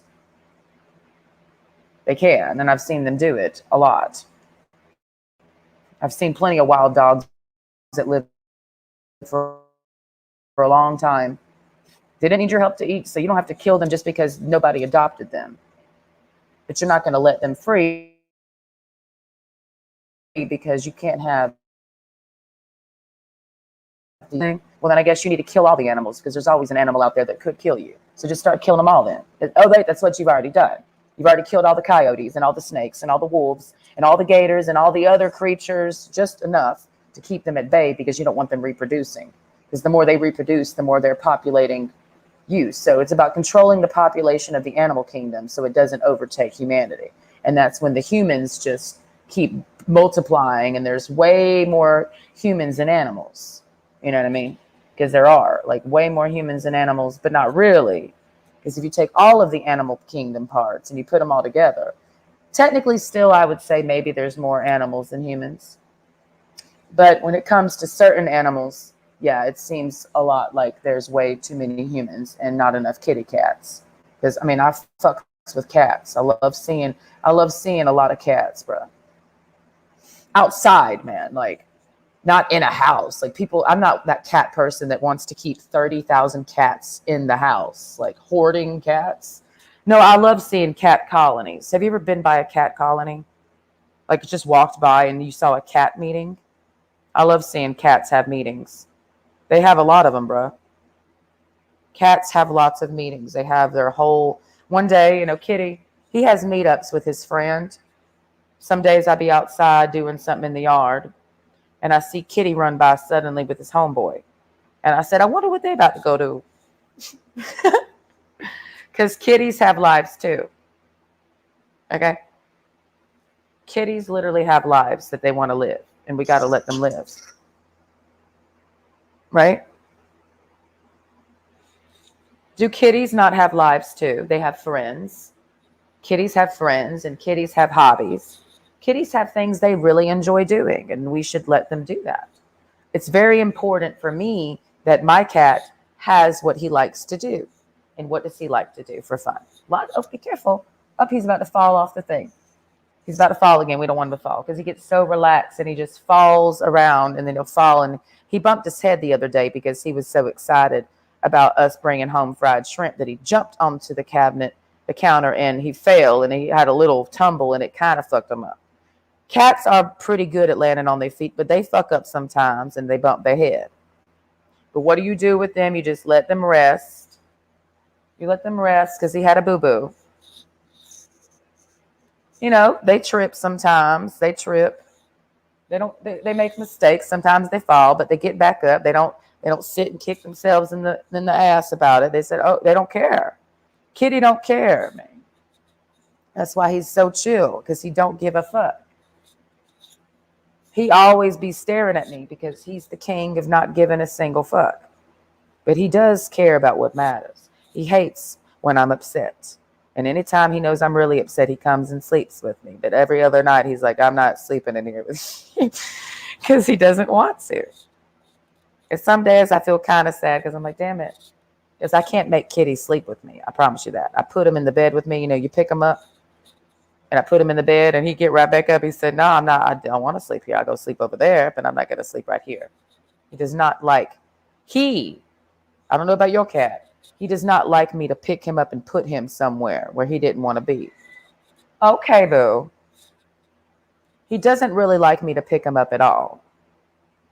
He doesn't really, because in his mind, it's like you're trying to control me. Like quit picking me up and putting me somewhere. Just because I'm smaller than you. He wants me to treat him like he's a lion. And I do. I make myself small around him and he's bigger than me. That's why we spend a lot of time staring at each other in each other's eyes, because I become a tiny cat to him. You know what I mean? He knows I'm not a cat, but I make myself smaller than him. Kidding. Now, he has changed recently. I've noticed a change in him. It's definitely giving Deftones. My cat is kind of pissed right now. I'm not going to lie. Have you ever dealt with a pissed cat? Like, he's not okay right now. He went, look at him. See, yeah. I know you're not okay. He knows it too. And he knows that I know that he's not okay. And now he's leaving me. See? He's going away now. I know you're not okay. And look at him, see? Look at him. He just literally turned his back to me.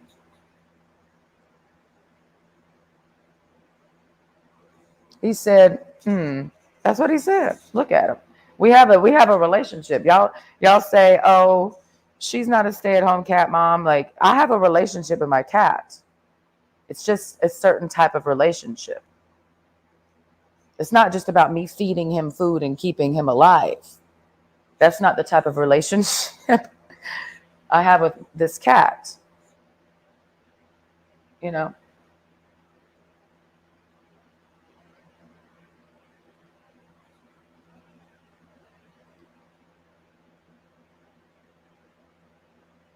see, look at him. He wants me to leave him alone right now. He doesn't want me to bother him. He doesn't want my hands on his back. He's pissed. He is.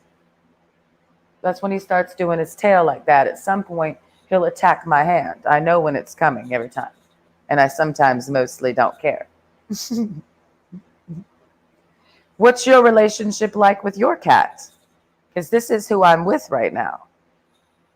I feel like, okay, let me talk to him, because cats are incredibly sensitive people. And if you're treating your cat like your cat does not know what's going on, then you're the stupid one. Of course he does. And so he's insulted because I've offended him. Because, and I'll say it, well, I'll put him on camera, all right. He said that you lied about me. He did. He did. He said, you said, you told the people that you are home alone all day and you have nobody to talk to, so why don't you talk to me? Because I was here all day. And I say, you're right, Kitty. You're right. Why don't I just talk to you? You know, why don't I? Because he's mad about that. He is. He's mad that I don't acknowledge him as a person. And I'm just playing that I'm talking to my cat, because he's like, you talked to Yoki like she knew what's going on. So you need to treat me like you treated Yoki. And I agree. Cats are different than dogs, you know. And my relationship with my cat is important to me. That's why I'm sitting here doing this. You're saying this is so silly. No, my relationship with my cat is important to me. So if you want to be in my life, you have to respect my cat. I don't want to be with a man who doesn't love my cat. You know, if he doesn't love my cat, I cannot be with a man who doesn't love my cat. Because my cat is my life, you know. Why would I be with a man who doesn't love my dog? Why would I be with a man who doesn't love my cat? I mean, why would I be with him? If he doesn't love my dog, then he's not for me. Because my dog is my family. So yeah, I'm going to sit on here and talk about my cat for an hour. Because I love this cat. I don't want anything fucked up to happen to him. I do. And he leaves again because he wants me to leave him the fuck alone right now. And because I love him, I will leave him the fuck alone. He wants me to stop touching him. That's why he keeps moving away. And okay. But something's bothering him, I can tell. His personality has changed, and I want him to tell me what's wrong. What's wrong? He's acting differently, you know. It's been bothering me, honestly, my cat. It happened the night that I met Johnny. And now I start to feel like my cat wants me to stay at home with him and not go out at the bar, because maybe my cat is lonely. And then that makes me feel sad. But then I tell my cat, I'm like, dude, I put you outside with your friends when I go to the bar. I don't keep him in this house alone, by the way. Like if I leave to go to the bar, I don't lock my cat in the house and be like, you don't get to be around anybody. I let him outside with his friends. So I didn't think there was a problem. But ever since that night with Johnny, when I come back, my cat's all acting like, I'm telling y'all, this is real. I know my cat. Okama, everybody knows Kitty's acting differently in this house. Ever since I met Johnny that night. You know? He's not his usual spunky self. He's just he's sounding like an old man now. And he's only one. Barely one. He's going to turn one here soon. You know? So I'm like, why is he acting so different? You know? He's just his meow is different. Like he's in pain. He's going, meow. You know, it's not his usual spunky meow, and he's not really playing as much. He's moving more slowly. And then I'm like, does my cat have COVID? Like, you know, he's kind of looking like he has COVID or something. You know, cats do get COVID. They be out here talking about the animals getting COVID and shit. Like dogs are getting COVID. You know, I'm like, did my cat get COVID from me? What the fuck? I hope not. Where did he get the damn COVID from? I don't know why he acting like this. That's what's bothering me also. I'm telling the world I'm aware that I'm in the house with my cat talking to the world, and you're saying she's psychotic because she's just in here talking. Because Okama's not here, okay? And this is a live stream. And I'm by myself in this house, and I don't feel like watching TV like you do. I'm on your TV, okay? I'm your TV now, all right? I'm just live TV. That's my job. And I sit in this booth alone talking to you motherfuckers because you're alone watching me on your TV screen. And now I'm a TV star, okay? It's just real life TV, okay? If I wasn't on here, I would still be alone in this house talking to myself. Because what else am I going to do? I walk around this house by myself as a human by myself. Because Kitty is Kitty, not a human. And I be talking to myself. Because who am I going to talk to? Still going to be crazy. Still going to look crazy to a passerby. Who's she in there talking to? Myself, because ain't nobody here and I'm alone. So I have to talk to myself and I feel so lonely. That's why. It's not complex. I just record myself talking out loud in my home alone. And sometimes I record myself talking out loud, not home alone, because Okama's over there. She's just literally right there. I just don't put her on the screen. I live stream all the time with Emily, my sister here, and Okama. They just not on the screen. Sometimes you see them walk by. Sometimes you don't. But sometimes you think I'm all alone, but I'm not, because she right over there. I just didn't include her in the stream. It's where I want to point the camera. I could have 30 people sitting in my house. You wouldn't know unless I pointed the camera over there. I could have a dude in my house and you wouldn't know unless I said, come out here. I could do a lot of things on camera. And you assume a lot of things because of what you see on camera. I could be hiding a lot of things on camera. You know what I mean? Like, people could be here, but they not. Nobody's here. You know, it's funny. It came to my mind earlier about Johnny. It's just another thing that I've thought about because I'm like, because I really do be taking this shit in. Like, what the fuck? Because it went from, I was low key. I took a long nap and I felt my body finally relax. I realized how fucking I've been running on pure adrenaline. And there's a certain tightness in your body when it's pure adrenaline build up. So I really just needed to rest today. And that's what I did because I realized it just happened to me. I needed rest. I've been going on too much little sleep. And you wouldn't try to work out after that? No, you just need to rest.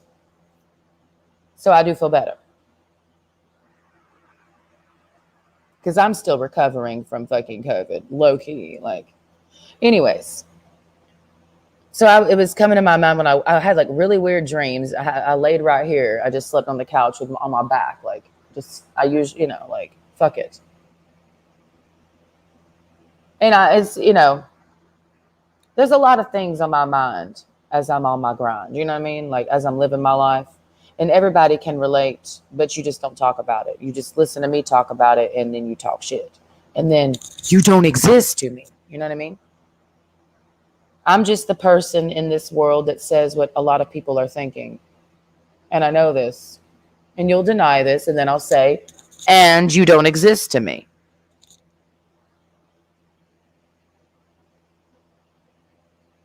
Like, I know, because this is how crazy my life is. If I sleep on this couch, I have different dreams than when I sleep in my bed. I'm very acutely aware of that detail. So I have to choose where I sleep carefully because my dreams change. And do I really want to have weird dreams today? Because my dream state affects my waking state. Those who know. I've had dreams that fucked up my whole day because I woke up from that dream and I'm like, what the fuck, bro? Like, what you trying to say? You start fighting the dream when you're awake. Like, what you trying to say? Because the dream triggered the fuck out of you. Now you're in a triggered I've had dreams that have fucked up my goddamn day. And technically, technically, the reason why I fucking blew up Johnny's phone on Saturday with the fuck you, which is what finally got him to block my number, is because of my dream that I had the night I met him, which was him trying to kill me. That affected my mood the next day in combination with what I experienced from him. You know, you meet a dude one night and then you dream that he's trying to kill you that same night, that the night that he was gonna come over. Yeah, it's gonna fuck with you the next day, because what is really going on? I'm spooked by Johnny. I woke up from the nap here having been rested, and I was spooked by Johnny. I'm like, I felt like I had come out of a nightmare, and I was lightly bothered after when I'm telling you how my mood has shifted throughout the day. That's all I'm telling you. Moods shift through every little thing, starts shifting your mood around. Took a nap, slept wonderfully. Woke up, felt lightly disturbed and spooked. It was a spook feeling of, holy shit, like I'm spooked by Johnny. I'm actually a little spooked. Spooked is not scared, it's spooked, like a little shifting of like the creepy crawlies. I do have the creepy crawlies from Johnny. And I know why. I can sit here and just detail that experience because I feel like I've never seen him before, but I know that he was in front of me. It's a very specific experience, and this gets into being inebriated. Alcohol, I'm telling y'all, alcohol is a very potent substance, and you can fuck up your life drinking the wrong drink at a bar on the wrong night. Your whole world can change off of a shot of Patron. For real. Meaning you fuck the wrong nigga. Your whole life can be changed in an instant. And are you about that life? What we're really asking right now is it a bad thing? Because we have to really look at, let's take some responsibility, please, as that's what gods do, and take the weight in of a decision. It's not no light thing, no casual thing to have sex with somebody. There's nothing casual about sex because your life changes. When you have sex with somebody, your whole life changes. Yes. No matter what, for good or bad, your life will change. That's why, yeah, be careful who you have sex with. Be very careful, be careful. Careful meaning choose wisely. That's all we're talking about. Choose your sex partners wisely. You know you can get sick physically from having sex with the wrong person. Like you lose your physical health, bruh. Are you aware of that? That you can get physically ill from having sex. Are you being wise with your sexual decisions? You know that having sex with somebody can lead into drama or children or violence. So it ain't no casual thing. So as I'm talking about this, I'm aware that I am playing with something that's not casual, meaning I'm very wanting to make sure I'm making the right sexual decisions. I'm not a hoe. So every dude that I meet, I'm really just taking them in to make sure I'm not making the wrong decision with him because I take my pussy seriously. I'm not trying to have sex with the wrong man. Because do I love myself at all? Do I want to fuck up my life? You better be sure he's a good man before you let him stick his dick in you. And are you sure, bitch? Are you sure? Because a lot of females end up pregnant and with a dude for life because she was not really paying attention to her pussy the right way. Meaning she didn't care. And people who don't care, you know, a lot of fucking weird things happen to them. They end up with 3 kids and 3 baby mamas. Those people who don't care. You don't just have a baby mama randomly. And 3 baby, like what's the situation that creates that? Like what led you to have 4 baby mamas I mean, come on now. And 6 kids. That's a lot going on, bruh. 5 baby mamas, 3 baby mamas, an ex-wife and a baby mama and a side bit. Like, that's a lot of plot lines and a lot of children, you know, because you made a sexual decision, you know.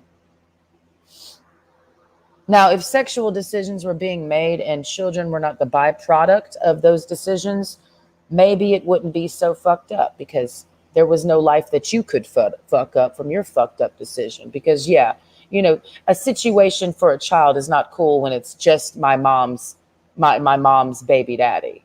You know, when the child looks at their own father as my mom's baby daddy, meaning it doesn't even register to them that that's my daddy, that's really not cool, dude. That's not a cool and psychological environment to grow up in. No, it's not cool to be one of 5 children and all of your siblings have different dads. That's pretty fucked up for a child to experience. But it's happening. It's happening, you know, and who's going to help the kids, you know, try to figure that shit out. And what is the child that grows up being one of 5 children of 5 baby daddies? And their mama had 5 baby daddies, and I'm one child of 5, and all my siblings have different daddies. How am I going to be when I grow up? What you think?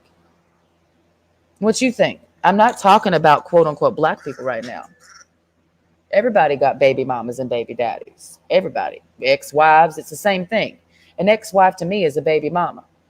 You used to be married to her. Fuck the marriage. Now the only thing you share is children. So if that's your ex-wife, that's just your baby mama. Period. There's no such thing as an ex-wife if you have children. And for me, and at this point, and I'm going to say it now, I'm now erasing my exes from my mind, because if you're my ex, you don't exist. Period. We got to get on that level. I have no exes. I'm done with that bullshit. Because my ex doesn't exist, because he's not with me. So Floki doesn't exist. I don't need to talk about my ex anymore. Who's trying to hear that? Not me. I'm not trying to hear the story about my ex for the rest of my life. When I've meeting dudes, I said that interestingly, they think I'm still trying to get over my ex because I said, I just want you to know the last time I had sex was 6 years ago, my ex. They gonna think immediately, oh shit, she not over her ex. Nah, I'm just letting you know because it's whole life out here. I want you to know the last time I had sex. Because when's the last time she had sex? And you had sex with her, so how many dudes has she let in her pussy? That's why I told you that the last time I've had sex was 6 years ago. So you know where my pussy's been before I met you. That's the only reason I brought my ex up. I'm showing you sexual respect. I want to know who you just fucked, because if you're fucking me after fucking her, I could get sick. So I kind of do need to know how many bitches you fucked before you fucked me.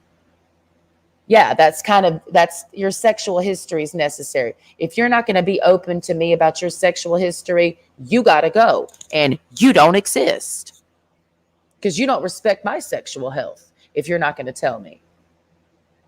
I mean, let's be real here. If you're going to be out here on some, it's not your business who I've been fucking, then you need to go.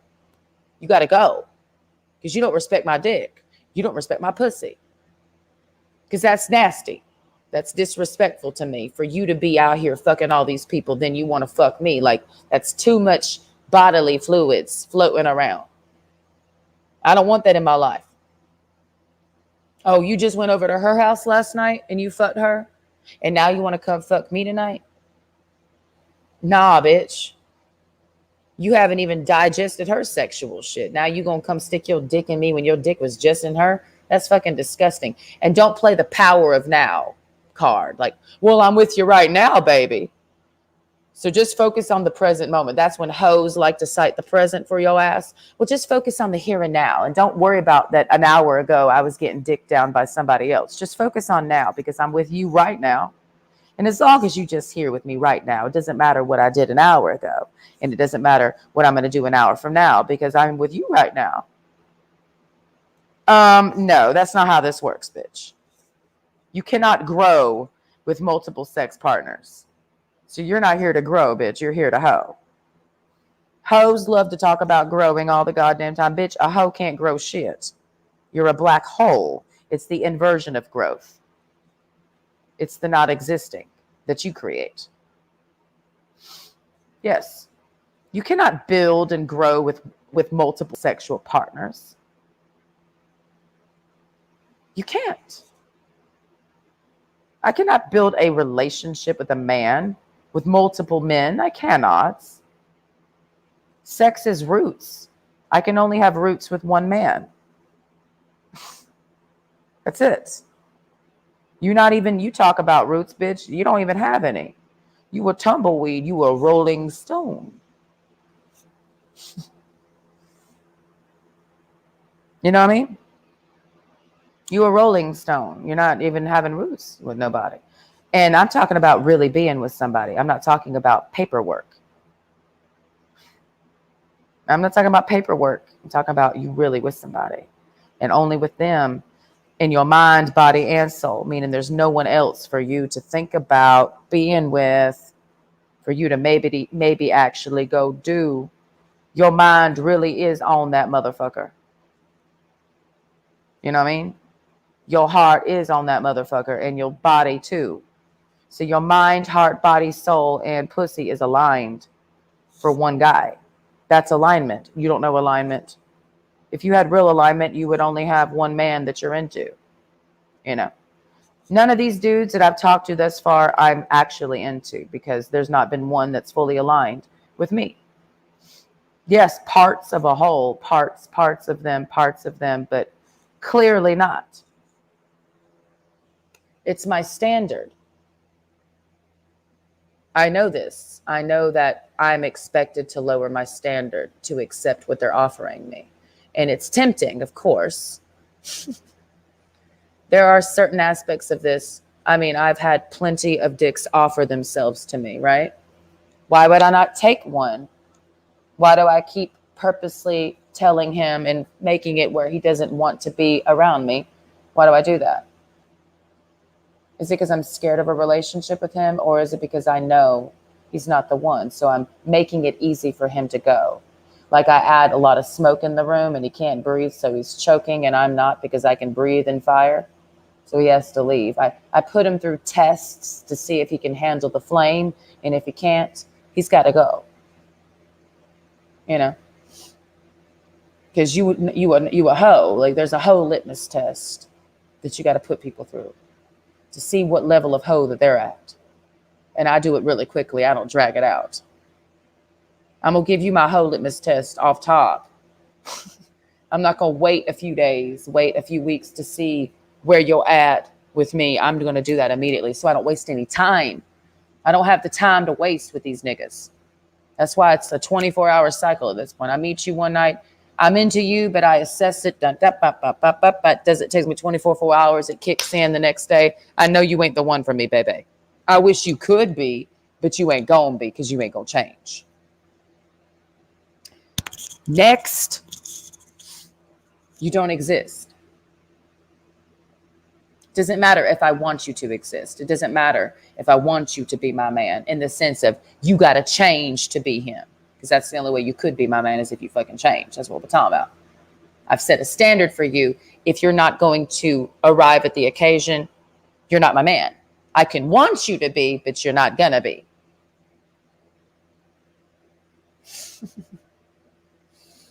We're getting back to the begging. I'm not gonna ask you. I'm not begging you to change. I'm telling you, this is the standard. If you're not about that life, you'll eliminate yourself. I don't sit around begging dudes to change. I tell them what it is, and they make a decision. That's it. There ain't no begging in these messages to Johnny. They're not, please, baby, come back. You can blame it all. I'm not apologizing to him for anything that I've done, because I'm not sorry, because I set a standard. I don't apologize for what I've said. I meant every word that I said to him. There's no apology, because I mean what I say. That's my standard. of living. That's my standard of me. That's my standard of, I set my standard of living based in terms of how you're going to treat me. We're talking about relationship standard of living, not standard of living, house, car, keys, clothes, shit like that. I'm talking about how you treat me. I'm talking about how many times do you get? How many chances do you get? How many times does he get to disrespect you before you walk away? How many times have you let him disrespect you before you walked away? How many times do you let somebody disrespect you before you walk away? How many chances should they get? Because fighting in a relationship is based off of disrespect of each other. If you're fighting all the time, it's because you're both being disrespectful. So you just live in that aura of disrespect constantly. That's why you're always fighting. Why haven't you walked away from each other? Why do you stay together if you're constantly just disrespecting each other, aka fighting? Why haven't you left? How many times do you have to be disrespected before you walk away? Where's your standard of yourself? Because it's really giving doormat is what it's giving. That's what it's giving to me about you. I mean, you say, I love her. I say, you're a fucking doormat. Who's right? You know, that's what I see.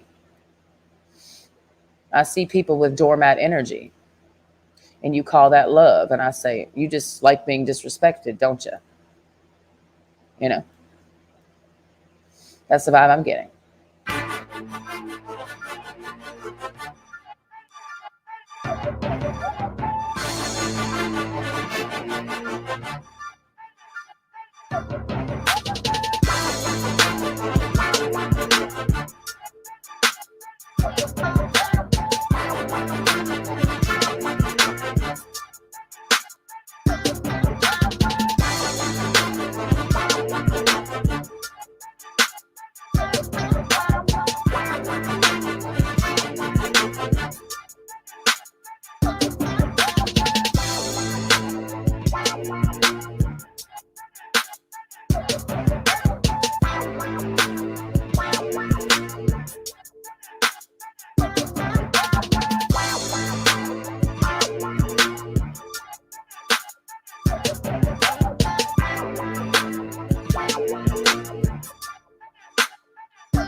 Have you ever been?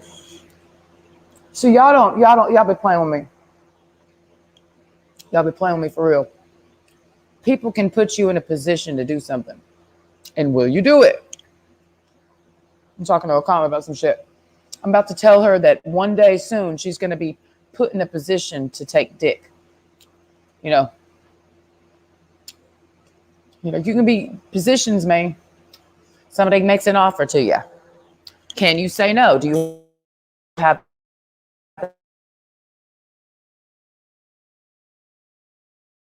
the power to start smoking crack? I can put you in the position to start. So I can put you there. You know what I mean? We eating fried chicken. That's what we eating tonight. This is my meal today. And I had 3 eggs earlier. What'd you eat today, baby? Okama fried this. We get food for free because of where she works. Honestly, now's the best time to work at a restaurant, bro. You know why? We get free meals. It's nice because everything's so fucking expensive. Yeah, we buy food. We got food in the refrigerator. We got food. We go to the grocery store. We're going to go Friday. We buy good food. Healthy food. But shit, is somebody going to give us free food right now with inflation so high, bitch? Yeah, baby girl, we going to take it. I ain't got no shame. Yeah. If you want to offer me, I'm going to take it part of that opportunity. Some opportunities you should take because it's going to put you in a better position.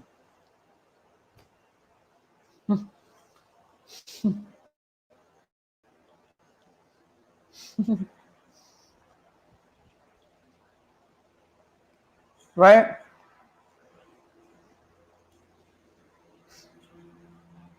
Right? I thought everybody knew that because people be out here playing with me. Like they don't know what we're doing out here, you know?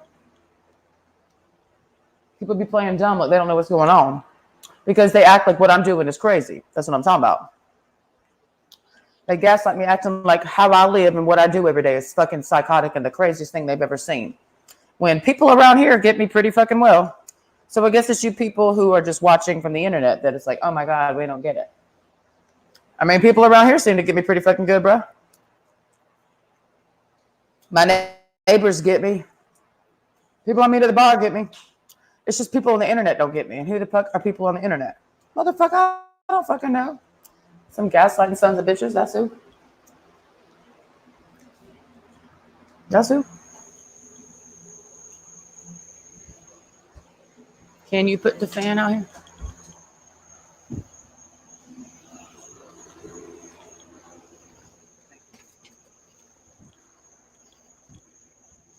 It's too much. It's always too much.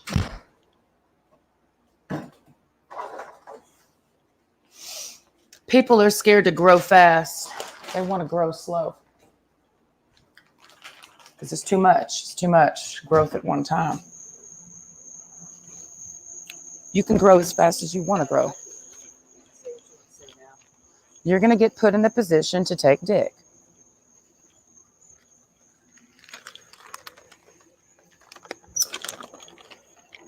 And will you take it? Is the question.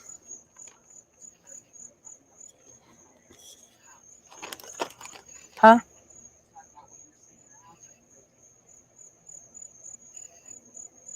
I'm talking to you. It's both. Everyone always gets offered pussy and dick. Everybody.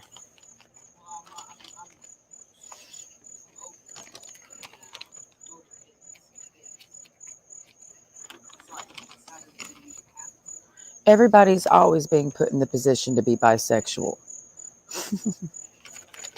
Okay? See, what I'm eliminating is this gaslight of this life is only happening one very specific way and we act like we can't imagine anything else happening because nobody really talks about it. Like, how many times have I been hit on by a female? You know, I'm invited to be gay every day, bro.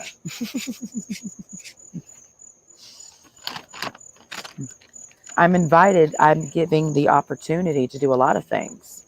You know how many opportunities have come my way? And why do we turn them down? Because you can have an opportunity come to you. It's a person and they're offering you a situation, right? And you say yes to it because why? It sounds good, right? It sounded good to you. Will it be good for you? And how long will it go? Because sometimes you start something thinking that it won't be that long to do that, and it turns into 7 years. You know what I mean? 7 years a slave. You thought you were only going to give about a few weeks. Next thing you know, you're there for 7 years. And you didn't think that would ever happen. You think things are going to go a certain way, and you got plans, don't you? But your plans ain't shit.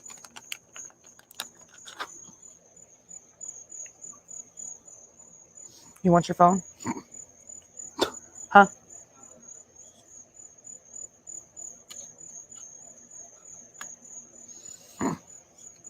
I can plan on going out Friday. Will I? Who knows? Maybe I won't go.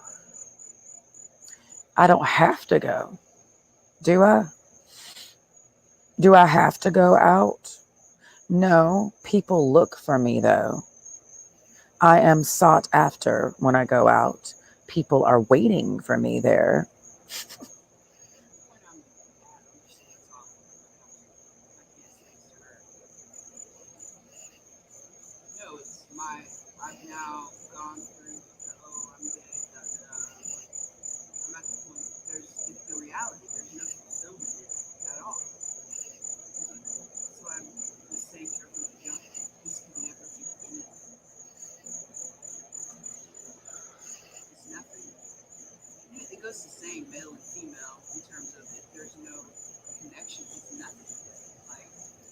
Right.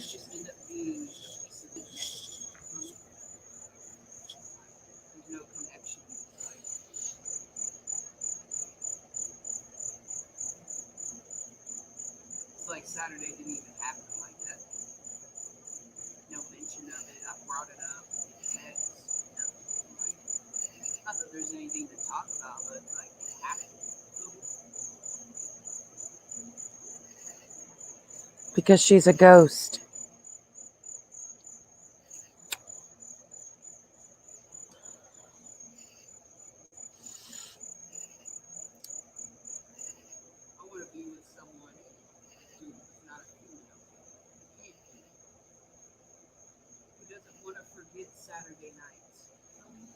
Yeah, you want to be with somebody who doesn't want to forget Saturday night, meaning they. Yeah, we don't want to be with somebody who wants to forget Friday night. We want to be with somebody who wants to remember Friday night, meaning you don't forget me, meaning you're always here and now with me. You know, because what are you talking about? What are you talking about? What is there to talk about? Do you need to talk about Saturday night, or is it understood?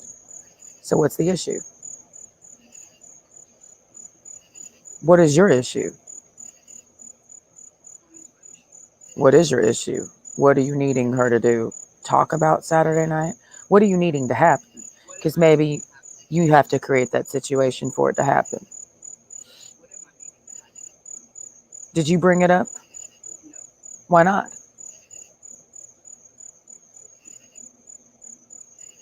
See?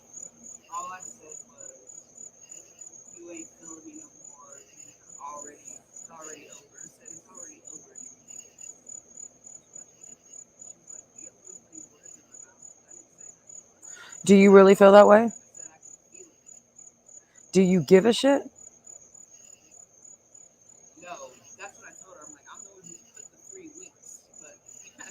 It's kind of, you know what it's giving right now?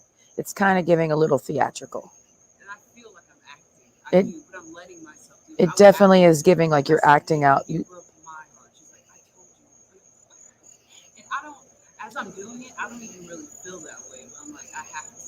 So but you told her that you were going to break her heart. So why are you over here heartbroken? Are you heartbroken? I don't really feel like you're heartbroken. But why did you say that if you didn't mean that? Why? Is your heart broken? My heart broken. What are you feeling? What am I feeling? Because you feeling. That's when I'm looking to hurt me, like, but I can't look. I have to know what I'm feeling. I don't know what I'm feeling. I'll tell you what I was feeling today. Sad. And that, I mean, sad. Sad because he's not here. Very easy.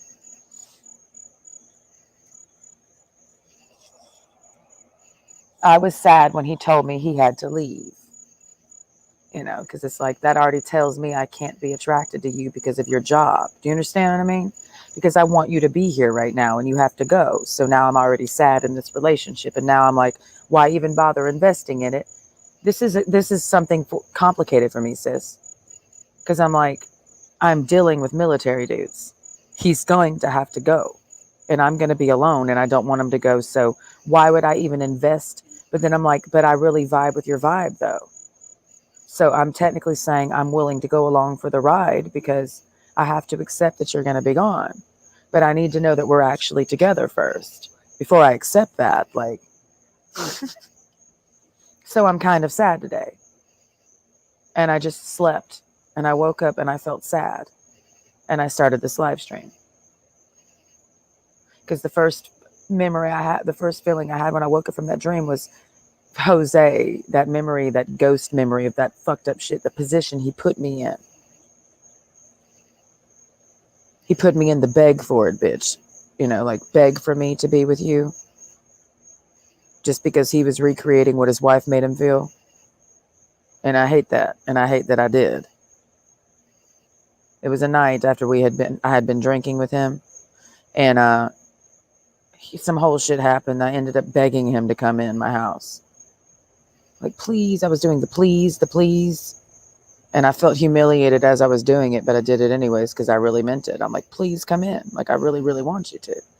But it's definitely giving begging vibes, and I don't like that feeling. I shouldn't have to plead with you to come in.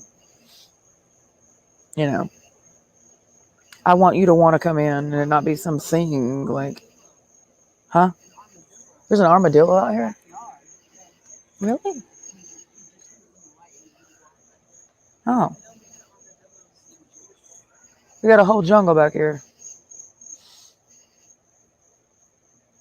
See, animals like the long grass. When it's trimmed, they stay away, you know what I mean?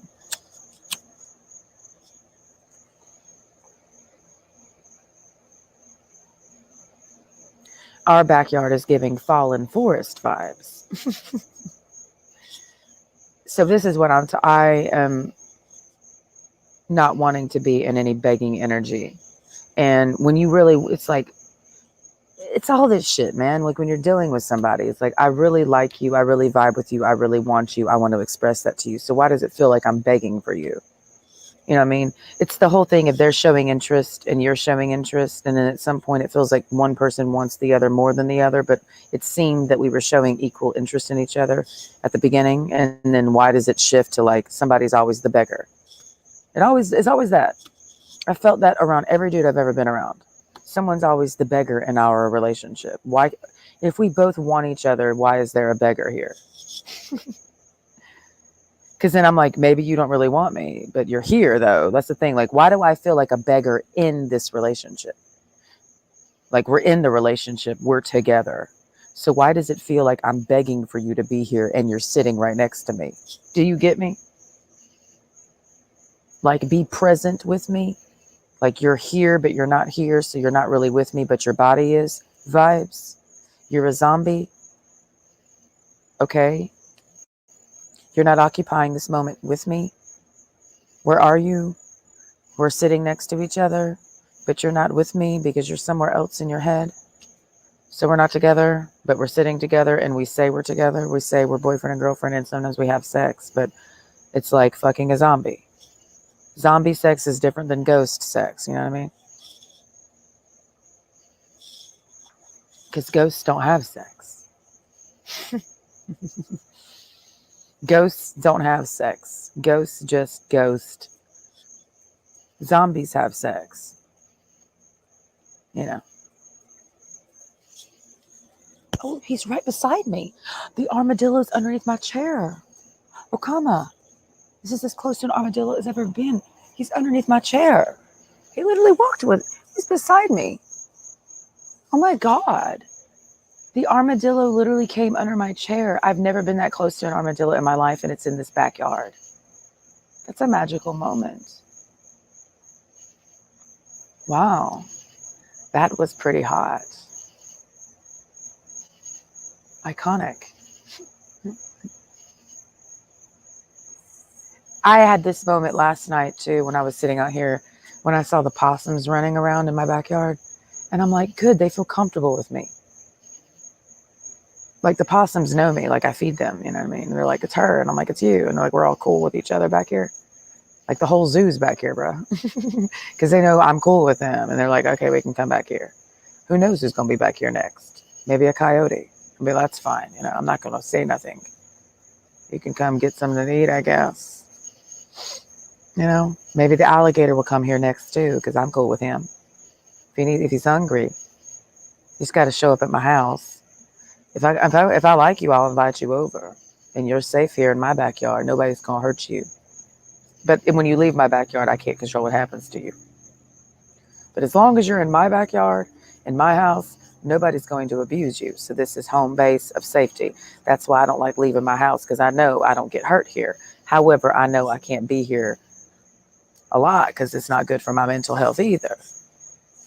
But this is my safe space, my house. And so if this is my safe space where nothing bad happens to me here, nothing bad happens to you here. That's the point. So the reason why her was that way, this is as safe as she's felt in a long time. She feels safe with you. There's only one she. She feels safe with you. Yes, she does. You cannot be God then. You're not God if you don't know. You're not God anymore. No, you just know you're playing games with me again. You did, and I'm not going to let it slide. Now you do the confused face. You did it. You're not going to gaslight me. You just said I don't. You're playing. You're doing. You did just another. I don't know. I know. There's no. You can't not know and know. No, I didn't say. I said when you first said no. When you first said she feels comfortable, I said I know. I didn't say I don't know. I said I know. Okay. Yeah, I know that. That's not a question. What is the question? That's not what's. So why you look like you over there thinking about some shit like you don't know? I am. No, I am. So you don't know something. Yeah. So what is that? Well, it's not that I don't know. This is just a fact. It's not that I'm marinating on the fact of what happened and happened. And the simple fact that I'm taking in the fact that why this feels so intense for me is because I've never given myself to anybody in a way. It was like I gave her as if she was my man. So I've never, and then I'm not even, because I'm erasing that she's a female and I'm just looking at the importance of me just doing that. So I've never experienced that before. My first time. And that's why we cannot get caught up on the hang-ups of you saying, we haven't talked about it. Because I'm pushing us past that, because if that is something that needs to be addressed, but does it really? Because if you know what's going on, we don't have to. The whole point of this exercise is don't look back. Just keep going. We don't need to look back anymore. Do you understand? I'm not looking back. You have to live that shit and not look back. That's the theme of today, and I mean that shit. You cannot look back and live this life properly. Yes. Can you scoot over here? Do you mind? Or I could scoot to you. I don't really care. So it doesn't matter who scoots to who, as long as we're scooting.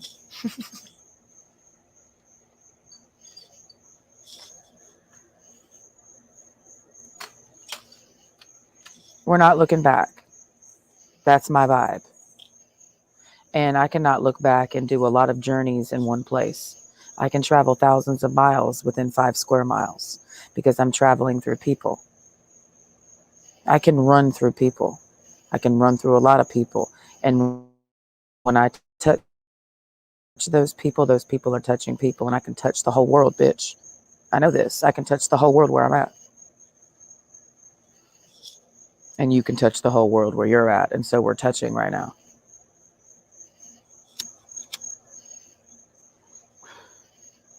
You better wake up tomorrow morning knowing that you touch the whole world where you're at. You better. You better wake up feeling important.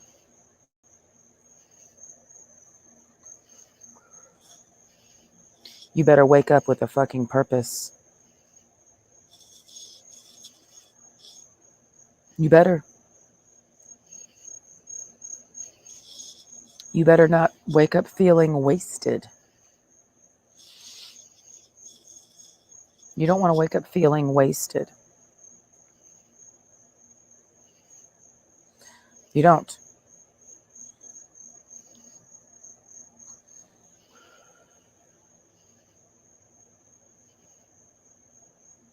Nobody can tell you what your purpose is.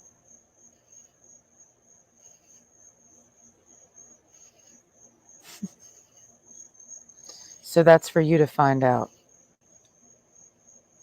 What is your purpose? It's everything you do. Literally everything means something purposeful.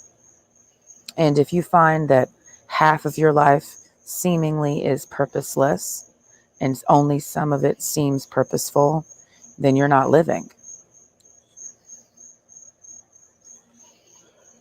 You're existing. I'm not living, I'm existing. I know the difference. I'm trying to ensure that my living outweighs my existing, because I'm not living fully. I'm existing mostly and living some. So I try to make sure that I can live as fully as possible and outweigh the existing. Otherwise, I don't exist. People will tell you you have no purpose. Hence the Alexandra comment. Alexandra telling me to get a job is her telling me, bitch, you don't have a purpose. She's just too much of a pussy to say that. Translation, when somebody says get a job, they're saying you don't have a purpose. You have no meaning. That's what they're saying.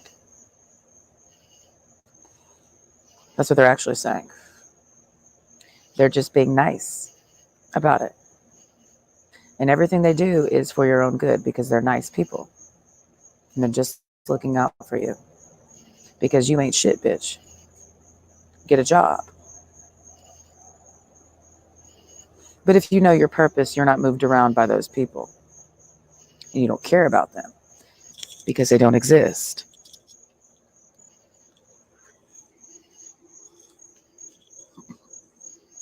I need to go inside to plug this computer in. Huh? You want to go inside? And I'll go in your room if you want me to, if that's okay with you. Is that's okay with you?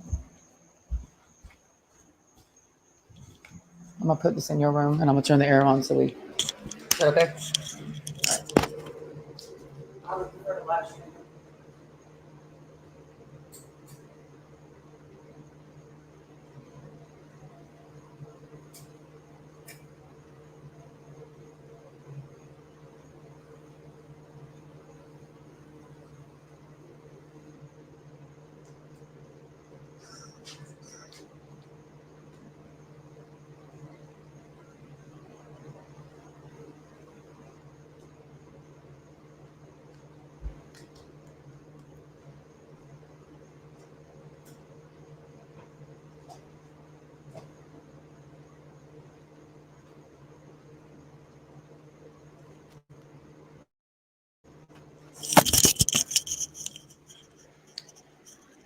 Now I'm going to get into something else, because when I tell you ask me anything, and this is just a record here, because I have to make everything I've done privately public. It's only fair that everybody knows and takes a piece and has a share.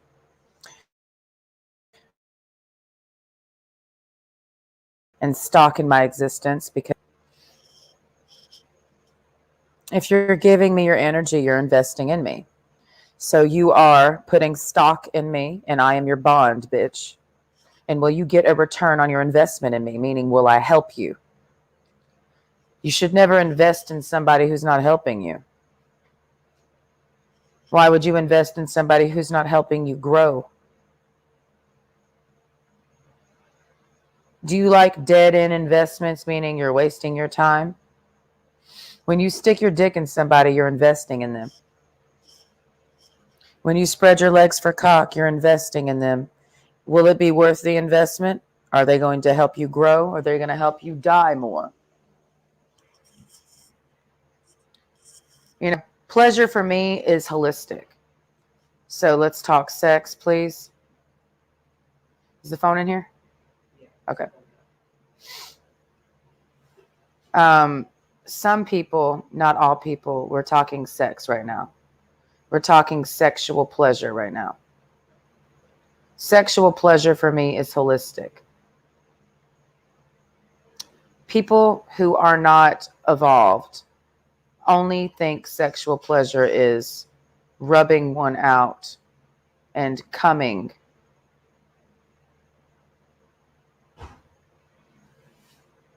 I promise you, if you have good energy, I can have an orgasm around you without you touching me.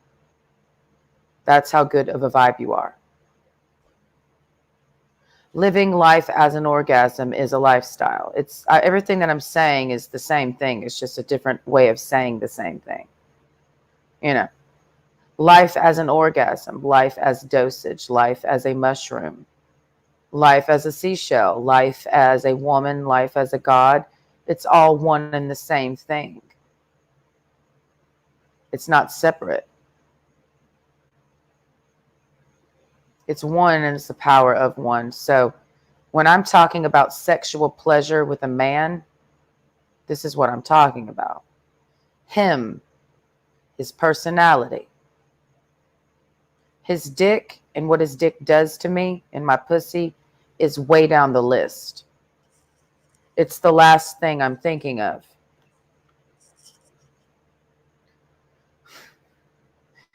It's truly exhausting explaining this to guys because they can't comprehend that I'm not obsessed with them getting between my thighs. Like, that's not what I'm thinking about. I'm literally not thinking about your dick and my pussy at all.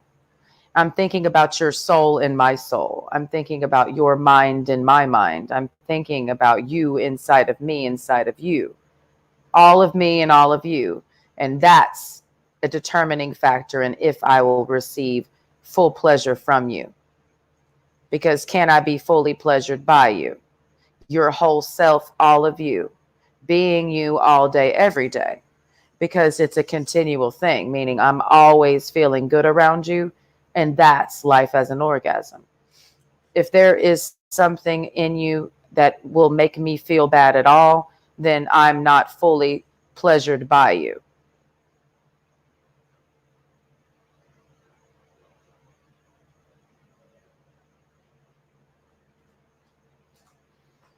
Does my personality bring you pleasure? If not, then the sex will be shitty. Does my personality delight your soul? If not, then the sex will be shitty. There's no point in even trying to have sex with somebody whose personality is not pleasuring you. It's a waste of your time. If their personality sucks, then why are your legs opening? If their personality sucks, why did your dick go in the pussy? If you don't really vibe with her personality, wholly, all of it, it's all good, then what the fuck are you doing with the body parts rubbing against each other? It's a waste of time. That's why you masturbate, and that's why I don't. Because getting fucked in that way is the last thing on my mind. Pleasure is more than dick and vagina. I can feel good in a lot of ways. That's why I'm not obsessed with sex. People who are obsessed with sex and having just sex are people who don't live holistic lives of holistic pleasure. So sex is the only thing they really have to feel good. And because they just don't be feeling good. And you cannot fuck 24/7. So you mostly don't feel good. And you can fuck. And you can fuck this bitch, fuck that bitch, fuck this bitch on a Monday, fuck that bitch on a Tuesday, Wednesday, Thursday, Friday, Saturday. Fuck a different bitch every day of the week. And never feel good. Because you don't feel good. You don't. There ain't nobody out here who's a player, pimp, or a hoe. It's all one and the same person. That feels good. These players ain't happy. These hoes ain't happy. And these pimps ain't happy. Players, listen, I listen to a lot of player music. Zero, ABN, SUC, T.I., Drake, player music. I'm a player. I fuck 50 bitches, bro. I get married to 50 hoes. That's Drake. That dude is miserable. So what difference does it make if you fuck 50 bitches? You're miserable. That's the input, output. You know what I mean? And then you brag. You brag about the input, which is I fucked 50 bitches. But the output of that is you feel like shit. You're not happy. So what difference does it make what the input look like? I am not happy having sex with multiple dudes. I am not. I don't want that because I know I'm not happy with that.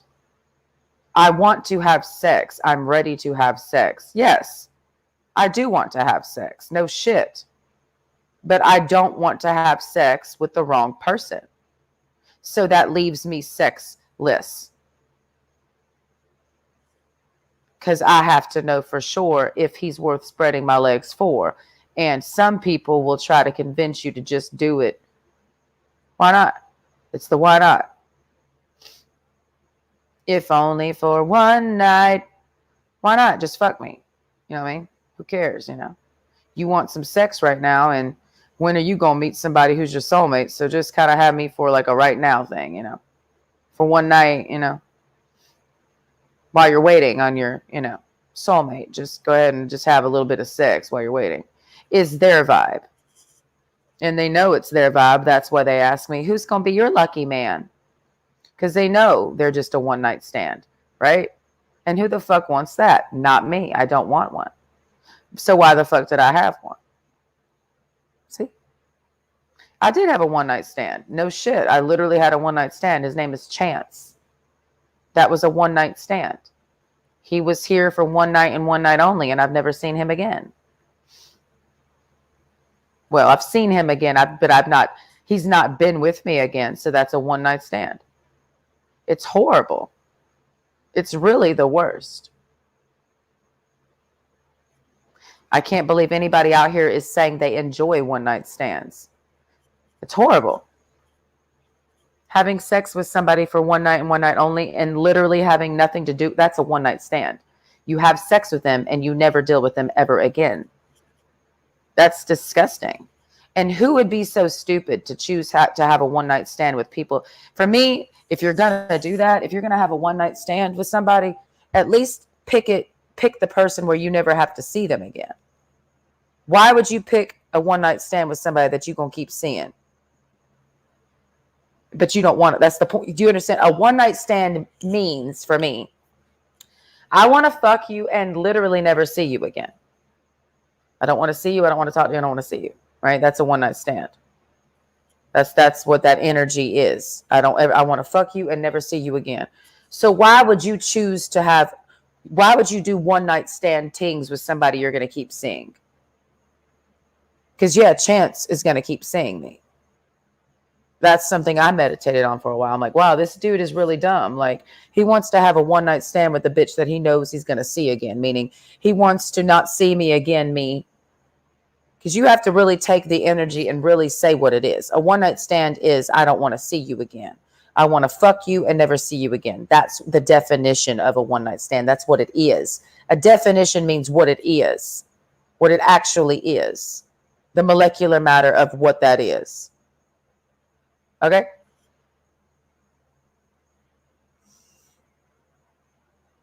A one night stand is I want to fuck you and never see you again. So why would you do the I want to fuck you and never see you again dance with the bitch that you know you going to see again? That don't make no sense. See, I didn't do the one. You have to understand. I had a one night stand with the one night stand, but I didn't have a one night stand because my energy was not one night stand energy. My energy when I had sex with Mr. One Night Stand is I'm going to see you again, because of course I'm going to see you again. You're going to go to the bar again, right?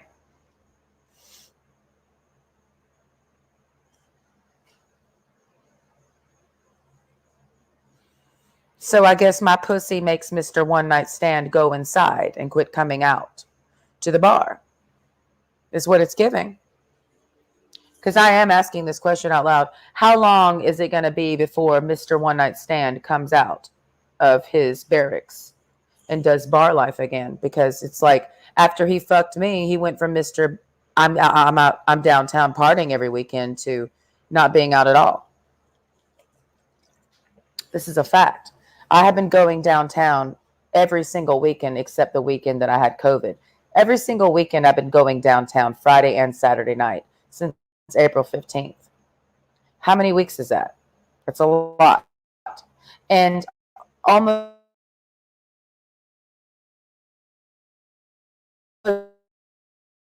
every single weekend I have seen Chance the Ranger. And he's always almost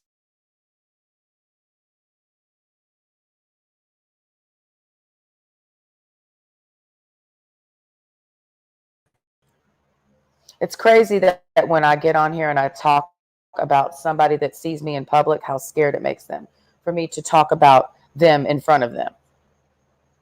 I want everybody to know that me being on YouTube Live, talking about people, dudes that I've had relations with, and I purposely give them my channel. So when they see me in public, they also know what I've said about them on YouTube. It's a really freaky situation to hear me talk about you, ain't it? It's really weird, right? To look at a bitch on YouTube talking to the whole world, maybe. Depends on who's listening. I don't have control over that. And you know that you fucked me in this house that's being broadcast on the TV. And you know that you saw me at the bar, and you know you're going to see me at the bar, and you also see me on the TV talking to everybody about you. It's really trippy for them. It's very personal, is what I'm saying. My YouTube channel is very personal. It doesn't seem personal to most people that watch my channel because you're not involved in what I'm talking about. My YouTube channel is incredibly personal because I'm documenting details of my life publicly, and people who know me in real life know about my YouTube channel. So they're going to hear me talk about them and then see me in public. It's a mind fuck for them. So since April 15th, I've been going downtown every single weekend, Friday and Saturday night, at the same bar every time. And I have seen Mr. Chance the Ranger, Mr. One Night Stand at my house in June something of 2022, 2022, excuse me. We know what year we're in. And I find it interesting that Mr. I'm out every weekend, because I've been out every weekend, seeing him out almost every weekend. After he has sex with me, he stops coming out. He saw me one night after we had sex. And I went up to him and I said, I just don't want this to be weird. And he was hiding from me. I haven't seen him since. And I've seen his friends out, but I've not seen him. So it's like I fucked him back indoors or some shit. Because where did he go? How does it happen, you know? How do you go out to the bar every weekend, me, and I see the same dude every weekend, right? And he's with his friends every weekend. It's the same group of dudes. It doesn't change. It's always them. It's like that's why I call them the wolf pack. You can't miss them because it's the same 4 dudes in a pack every time. They're always together. So you can't miss them. It's not like they separate. They stay in a group when they go out every weekend. And I've been seeing them every weekend in this same group. The same 4 dudes, bro. I fucked one of those 4 dudes. And after I fucked one of those 4 dudes, the next weekend, I saw all of those 4 dudes at the bar. And the one of those 4 dudes that I fucked was there, hiding from me under his hat. And then I approached him and I said, I don't want this to be weird, acknowledging that he had fucked me last weekend, right? And he said some mumbling shit, and I walked away from him and left him standing alone at the end of the bar, hiding under his hat. And then after I did that, Mr. Chance the Ranger, who was hiding from me, the one he fucked last weekend, who he told, don't be weird when you see me in public. So I wasn't, because I approached him. That's called not being weird. He ran to a different female, and I said, oh, maybe he's finally found his soulmate. You know?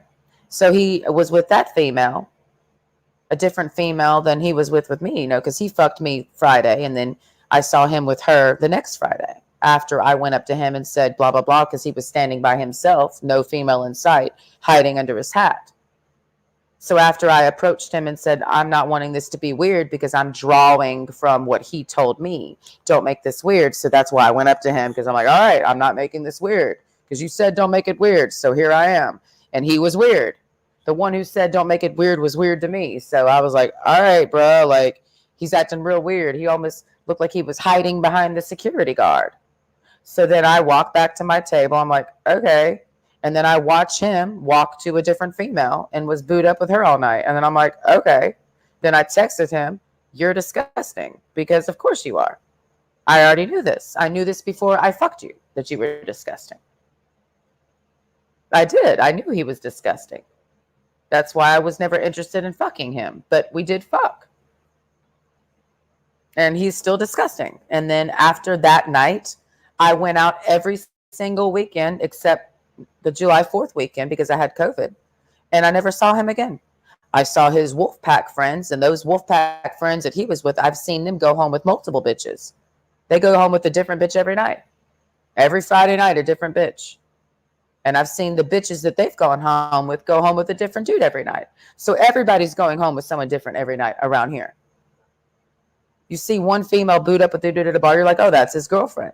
And then she's out the next weekend with somebody else. And then you see him out with somebody else. And then it's always somebody else.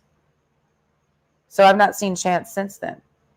And I thought, I guess he has a girlfriend now, or he is scared to come out. Because why is he not out? He's always out with his homeboys, getting bitches. Because they're out. They're always getting new bitches. So I'm like, maybe he finally found his soulmate. Because of me. I think maybe I helped him find the love of his life that he didn't know he was looking for. And he finally found her after me because he has to hide from me or something. I don't fucking know. May he have fun with his girlfriend. I assume that he has one. Because I saw him with another female the night that I'm like, okay, I guess this, and then you don't see him again. That's my point.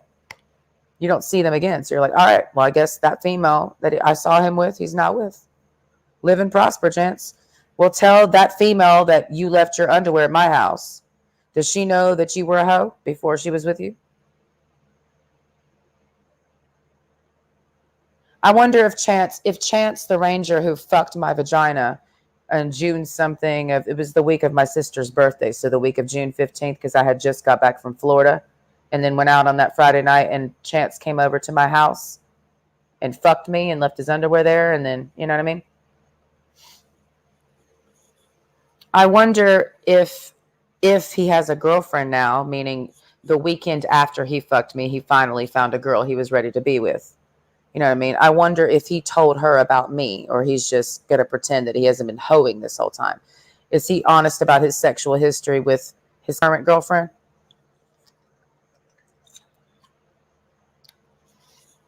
Because I was honest with Chance about my sexual history leading up to his cock. Was he honest with me about his sexual history before he fucked me? And is he honest with the bitch that he's fucking now, his sexual history, if he's fucking a bitch now? Probably not. He'll probably make her feel like she's the best bitch in the world and then act like he's only ever wanted to be with her, even though he's fucked half of Columbus to get to her vagina.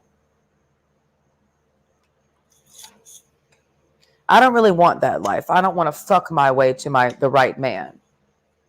I kind of just want to wait on him and then spread my legs for only him. I don't want to, well, I'll just fuck her, and her until I fuck my way to the right person. You don't fuck your way to the right person.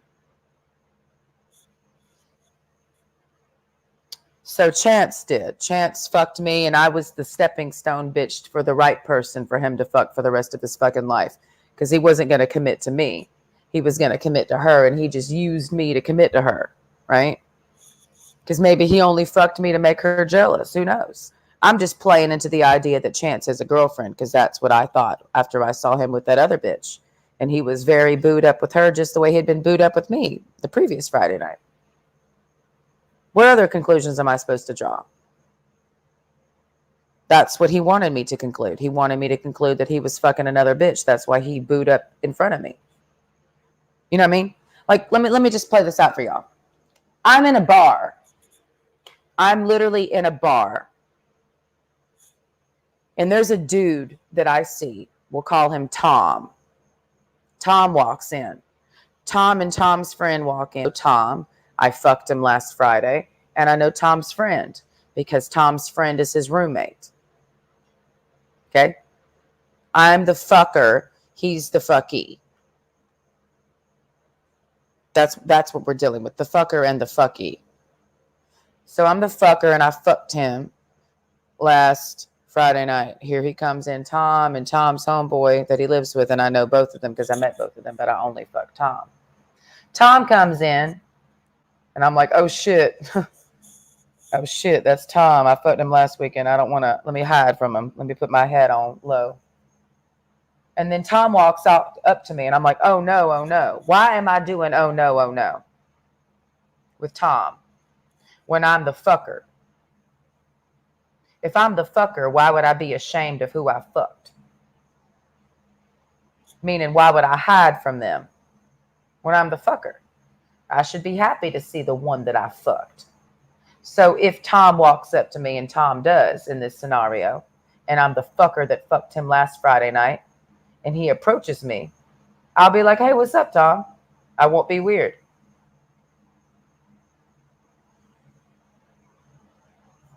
Because I'm not ashamed that I fucked you, because I'm the fucker. So I claim you in public. Meaning I'm not hiding and pretending I don't know you. That's what I mean by claiming you in public, because we did fuck. So I don't know why Chance was not trying to claim me in public when he knows that he fucked me. So if Chance is ashamed publicly that he fucked me privately, I'm going to sit up here and talk about his cock publicly. Because I'm not ashamed that I fucked him. And I'm not ashamed that he's acting ashamed that he fucked me. Fuck him, bitch. That's how I feel. That's why I've thought about telling the whole bar that Chance fucked me. Why would I be ashamed that that fucker fucked me?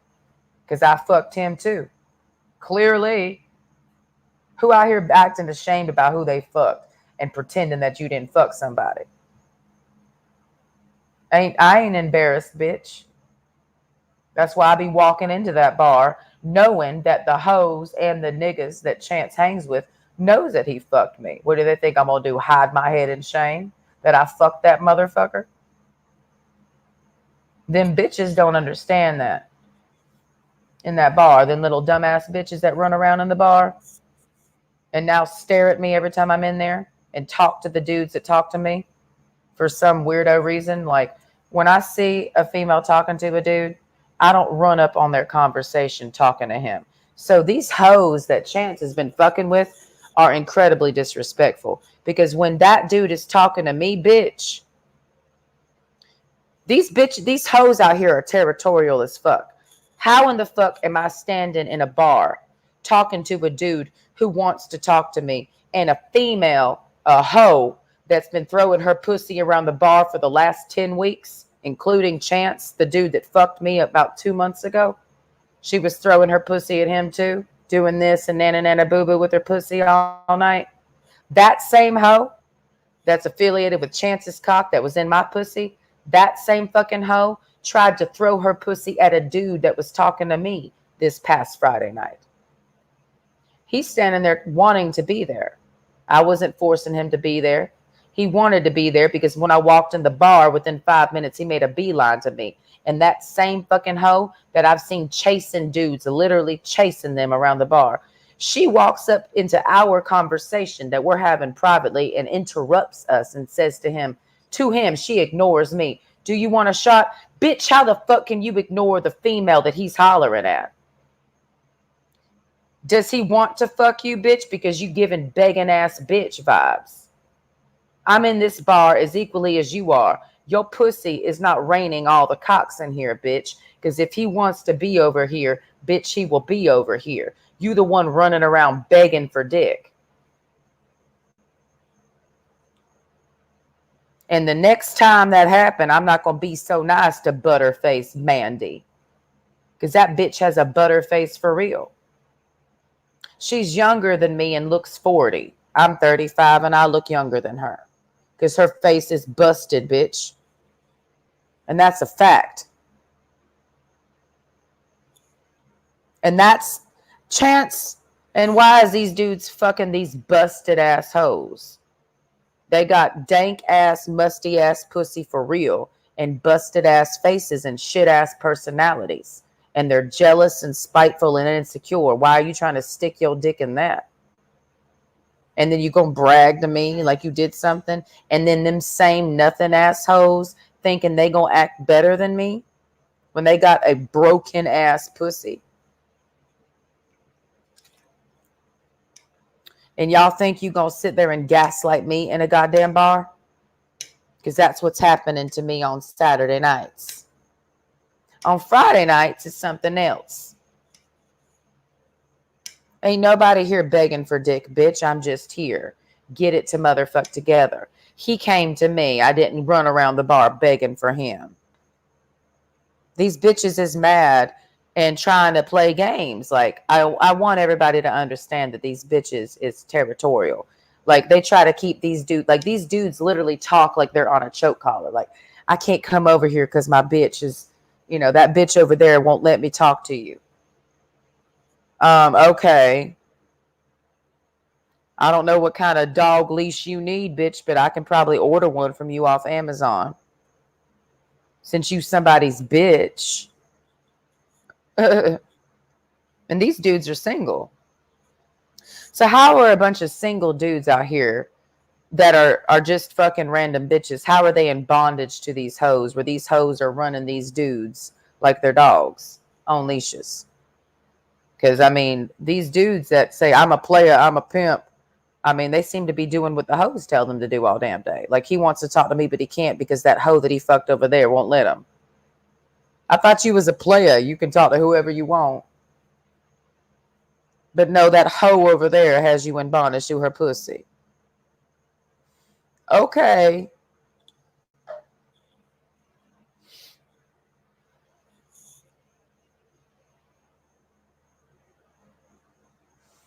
This is all that's happening out here in these streets all damn day. No, I did not. I have to shut all the doors. I did not. This is the only thing that's happening. So that's what I'm talking about. Situations, relationships. Do I look like Tupac now? Look, we're here now. You know what I mean? We Tupac for real. Let's listen to some Tupac. Why don't we?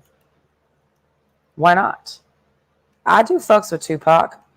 I got to pick my rapper of the week. And I think last Friday I was channeling T.I., which is no surprise that I met Johnny, because I was definitely in the T.I. DJ Screw flow Friday night. And that's, you know, that cultivated that atmosphere for him to feel comfortable with me. But now we're going to have to go back to Tupac and see who pops out on Friday night. If I can attract Johnny on Friday night, and I can attract Chance, and I can attract Jose on Friday night, because I don't attract dudes on Saturday nights. It's a Friday night thing. I don't know why. It's a Friday night thing. Every dude that I've been sexually involved with in some way all happened on a Friday night. It doesn't happen on Saturday nights for me. I don't know why. It's a Friday night thing. And I literally, like, every dude that I met, I meet on a Friday night. I don't meet any dudes on Saturday nights that are worth my time at all. Saturday nights are for me to be bored, you know, because I've already met somebody. And then Sunday, the relationship is over, apparently. So I figure this week is now going to give a little bit of a Tupac situation. And so let's listen to one of the greatest songs of all time, obviously. Machiavellian is Illuminati all through your body. The blows like a 12-gauge shot. Feel me? And God said he should send his one begotten son to lead the wild into the ways of the man. Follow me. Eat my flesh of my flesh. Come with me. Hail Mary, run quick, see what do we have here now?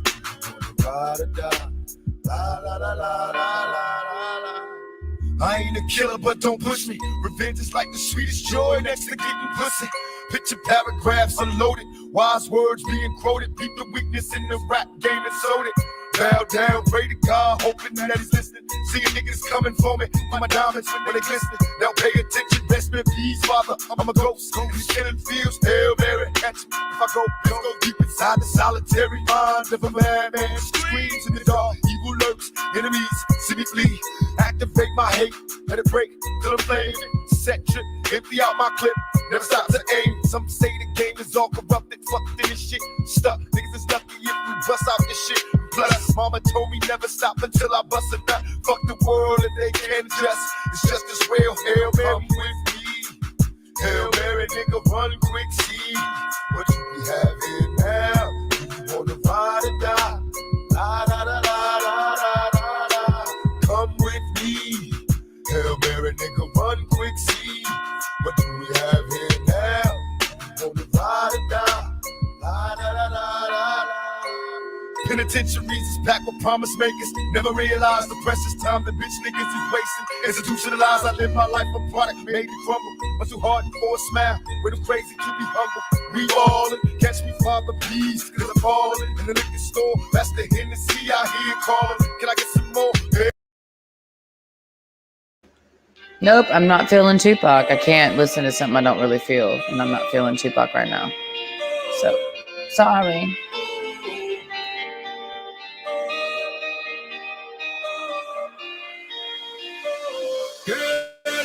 You so high, and I know you like, so come and push it on me if it feels alright. Wanna drop it low and break me off? No, she doesn't mind. She doesn't mind. She doesn't mind. Girl, I got you so. Push it back on it, bring it back on it. Give me the thing, become a waffle lock on it. Wine it, wiggle it, set the chop on it. 2 more shots, now we in a hot panic. 2 girl and I'm ready for jump on it. 2 to my word, I'm ready for jump on it. Ready for run on it, ready for dunk on it. Tag team in fire truck, we pump on it. Hands up high, we burning up the sky. We got the dance all crazy, got the club on fire. I like the way you dance, you got me in a chance. My baby, she don't mind at all. Girl, I got you so high, and I know you like. So come on, push it on me, if it feels alright. Wanna drop it low and break me off? No, she doesn't mind. She doesn't mind. She doesn't mind. Girl, I got you so high, and I know you like. So come on, push it on me, if it feels alright. Wanna drop it low and break me off? No, she doesn't mind. She doesn't mind. She doesn't mind. Girl, I got you so. Wine it for wine it, girl. Same time I time, she a time it, girl. Same time I line me, I line it up for co-sign it. Prime me, I prime it, girl. This ain't a crime, I'm a climate, girl. Set the temperature, the climate, girl. Check the rhyme with me, I rhyme it. She combine it, this up our private world. Hands up high, we burning up the sky. We got the dance all crazy, got the club on fire. I like the way you dance, you got me in a chance. My baby, she don't mind at all. Girl, I got you so. Yeah, nobody wants this relationship, so that's why I'm taking and listening to this song. I don't want that type of shit in my life, bro. That song, that vibe is not my vibe, bro. You know what I'm saying? That's Sean, that Kevin, that Condre, the Riz Lock, Triple X.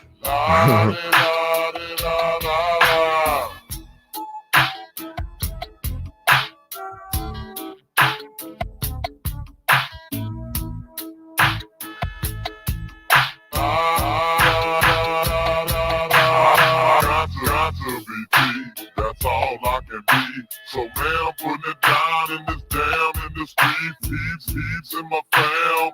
So here I am.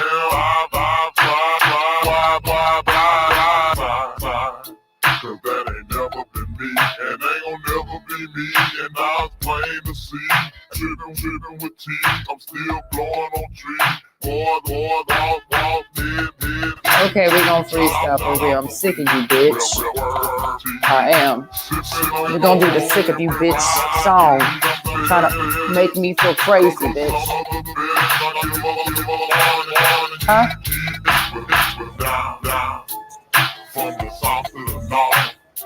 Tired of all this shit. I don't care if you don't watch this shit, bitch. This is what we're doing, and I'm sharing the vibe with you. Okay, I can do what I want to. It's very easy for me. I don't care. I don't care about you.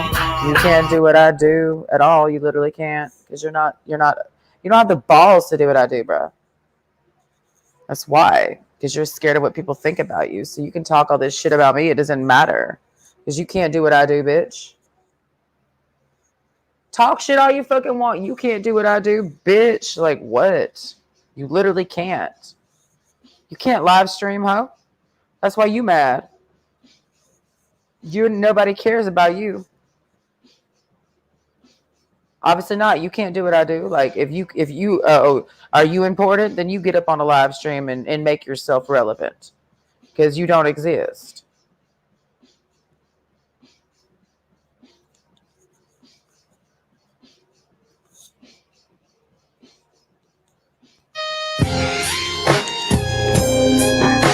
Okay. You know, there's always somebody out here trying to make you feel like shit. Every day, you gotta deal with the fucking demons and all them fucking haters. Everybody's a real bad vibe baiter, bitch. They always baiting you to feel bad, fight all the fucking time, all the fucking night. It's hard to feel good. Every day you feel real misunderstood. Nobody understands. You laying in your bed, got all them fucked up thoughts lying in your head. What the fuck you thinking about? What the fuck you gonna do? Okama over here acting real fucking blue, and I don't like this fucking shit. I don't like it. It's really bothering me because it's bothering her. Now you in my bed. Now you in my head. This bitch is getting on my fucking nerves. I want her out of here, like dead. You know what I mean? Bad energy. Huh? I'm still gonna say what I gotta say. It ain't cool to lay with a toxic bitch. Okay? That's what you fucking did. That's what you did. You laid with the toxic bitch. For what? And you gonna talk about a man. So go lay with the toxic man then if you gonna lay with the toxic bitch. Fucking weirdo. Oh, because it's safer, because it's a female. Why don't you go do that with a fucking dude? I'm gonna talk what I gotta talk. I don't care. Because you hear it in your head anyway. What the fuck are you doing? For real. Like, really. What the hell are you doing for real? Because it looks really weird. Looks really fucking weird. Looking real fucking weird over there. I mean, seriously, it's giving the mare with the mare, you know? Like, where's the fucking stallion? Because that ain't going anywhere. That gay ass fucking shit. At least I have a dude to do it with, you know? That's what you get in your head. Because I ain't in here laying with the female in my bed. That's fucking weird to me, you know? Are you laying with the female in your bed, holding them and holding their face and staring them in the eyes? Female to female. If two dudes did that, we'd call them gay as fuck. So yeah, it's pretty fucking gay. Laying in a bed with the female, staring in each other's eyes and shit. And kissing each other on the fucking lips. You're over there playing with gay. For real. Biting her on the nose. What are you doing? Just saying.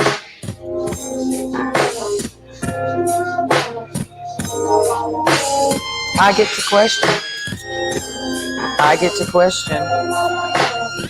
Because it's questionable behavior, for real. Because if I walked in and saw two dudes doing that shit, I'd be like, oh, he's a homosexual. You know? And I would be like, I gotta go. Because I ain't trying to live in the house with two lesbians. It's just a bad vibe. It's a black hole. And I gotta get off of this live stream now. Because I'm